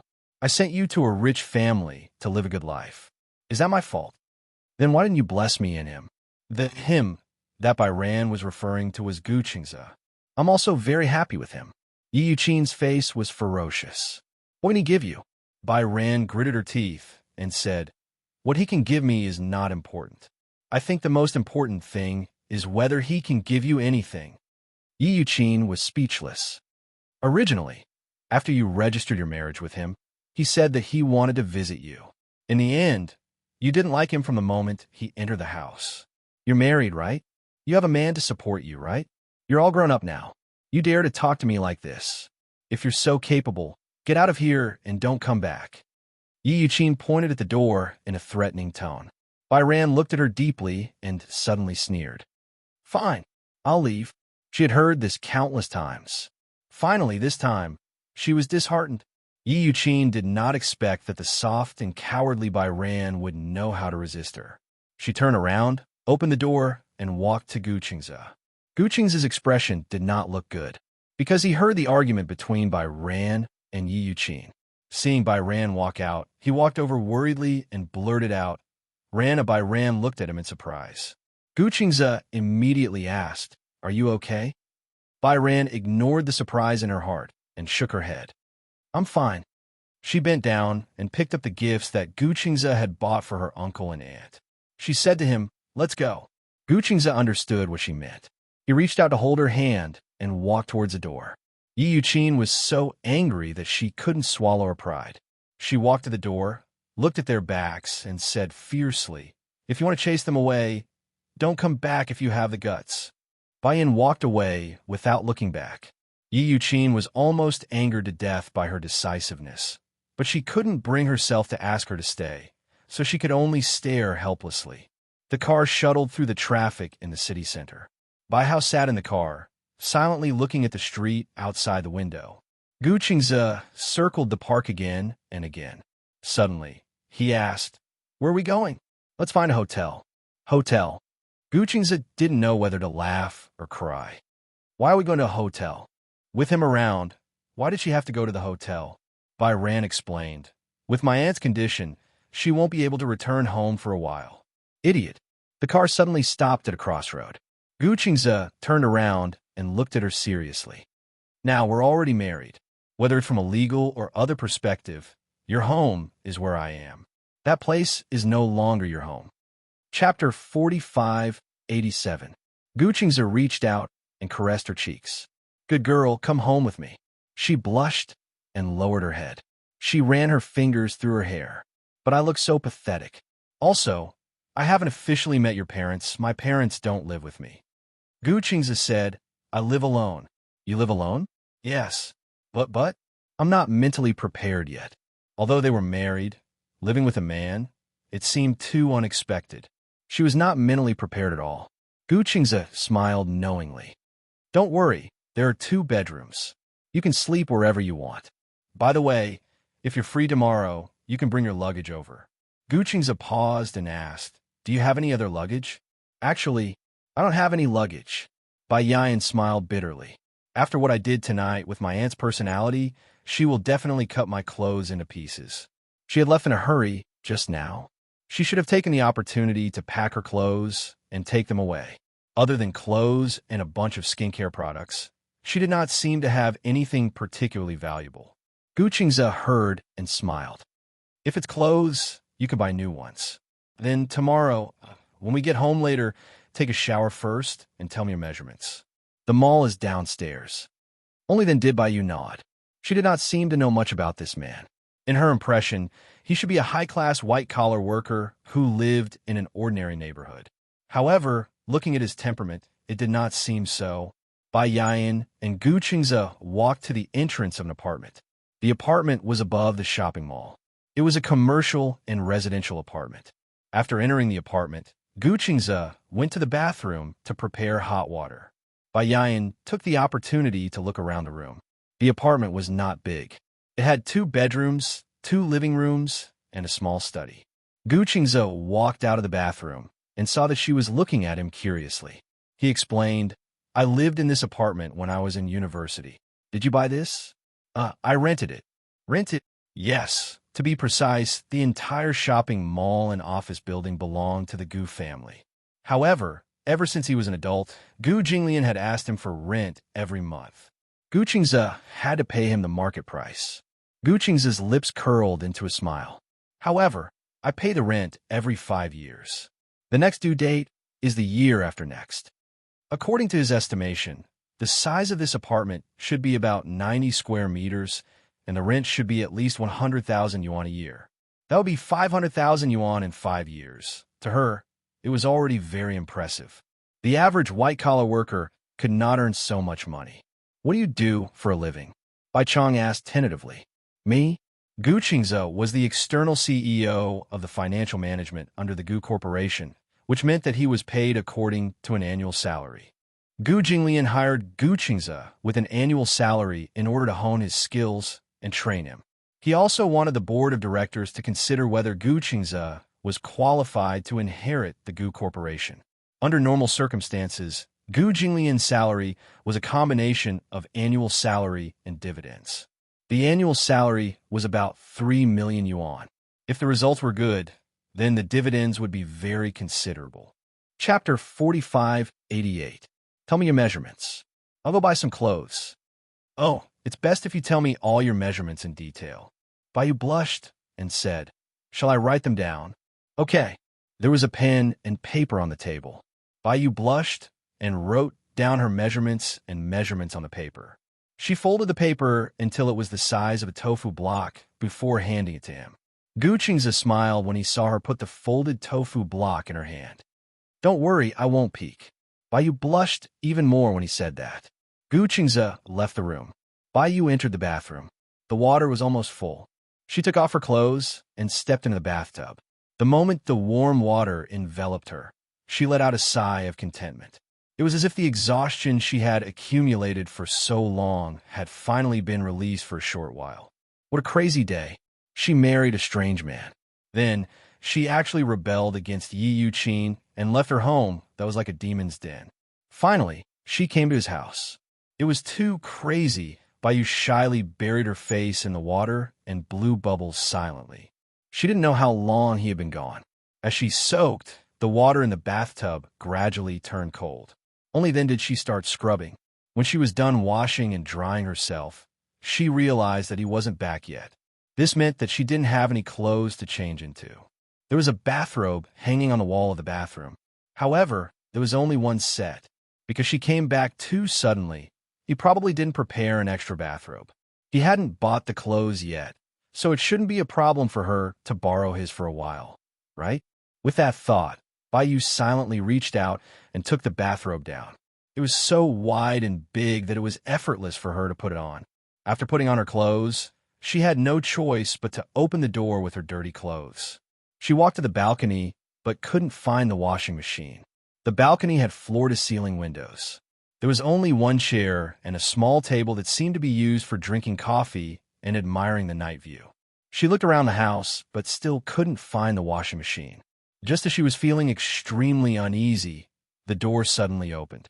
She looked in the direction of the sound and saw Gu Qingze coming back with bags of various sizes. She subconsciously pulled her clothes together.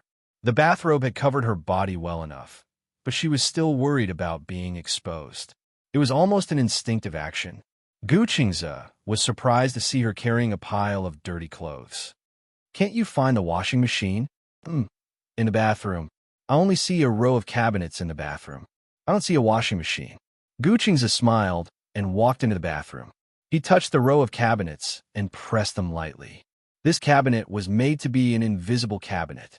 With a press of a button, it would open and there was a washing machine embedded inside. Bai saw that he actually hid the washing machine in such a deep place. No wonder she couldn't find it when she searched the entire house.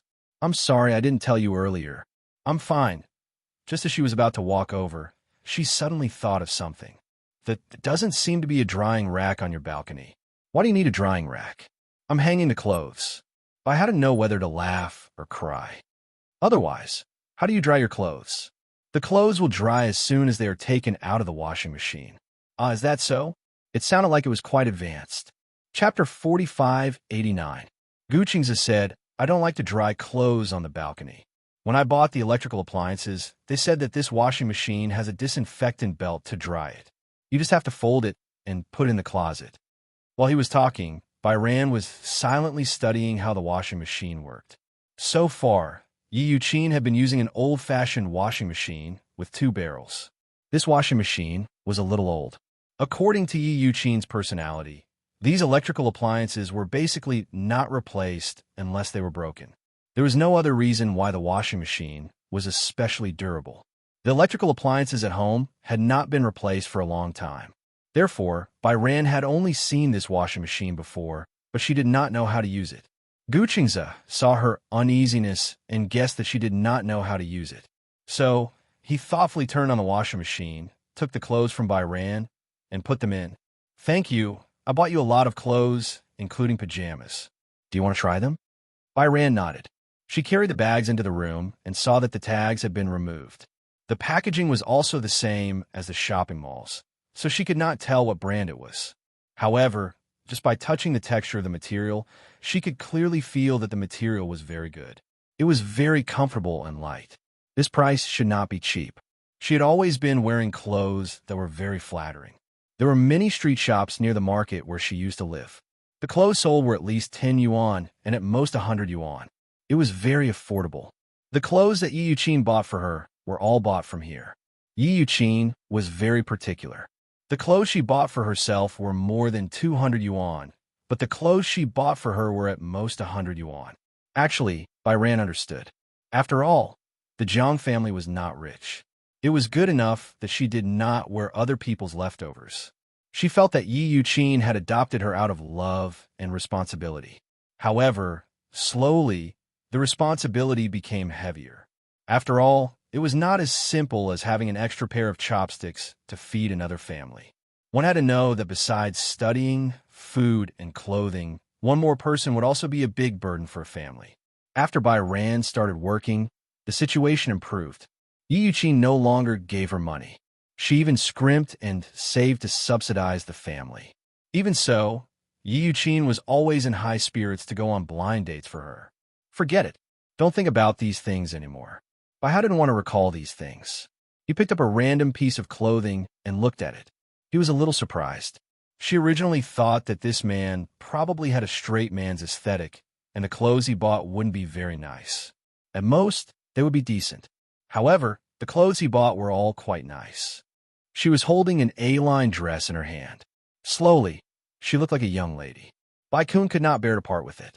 It seemed that this was the most decent dress she had ever worn since she was a child. However, He must have spent a lot of money to buy so many clothes for her.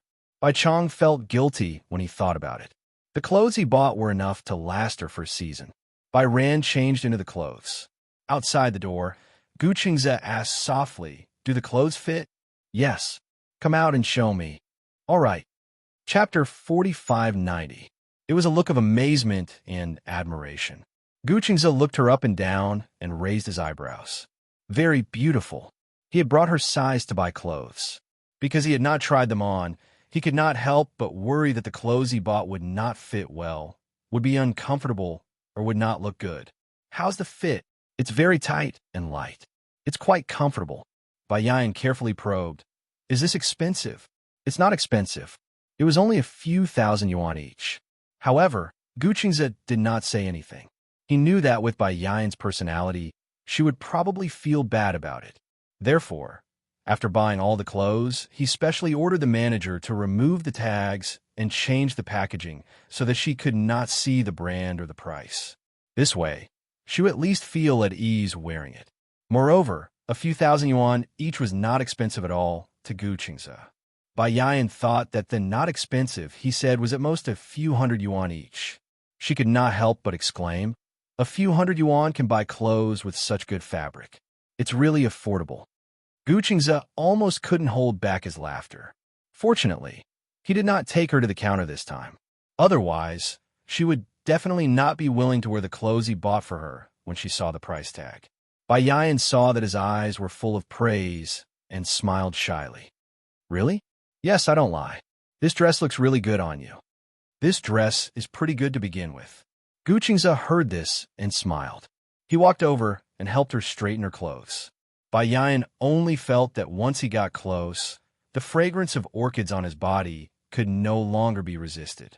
She lowered her head slightly, not daring to let him see the blush on her face. Ever since she was young, she had never stood so intimately with anyone before.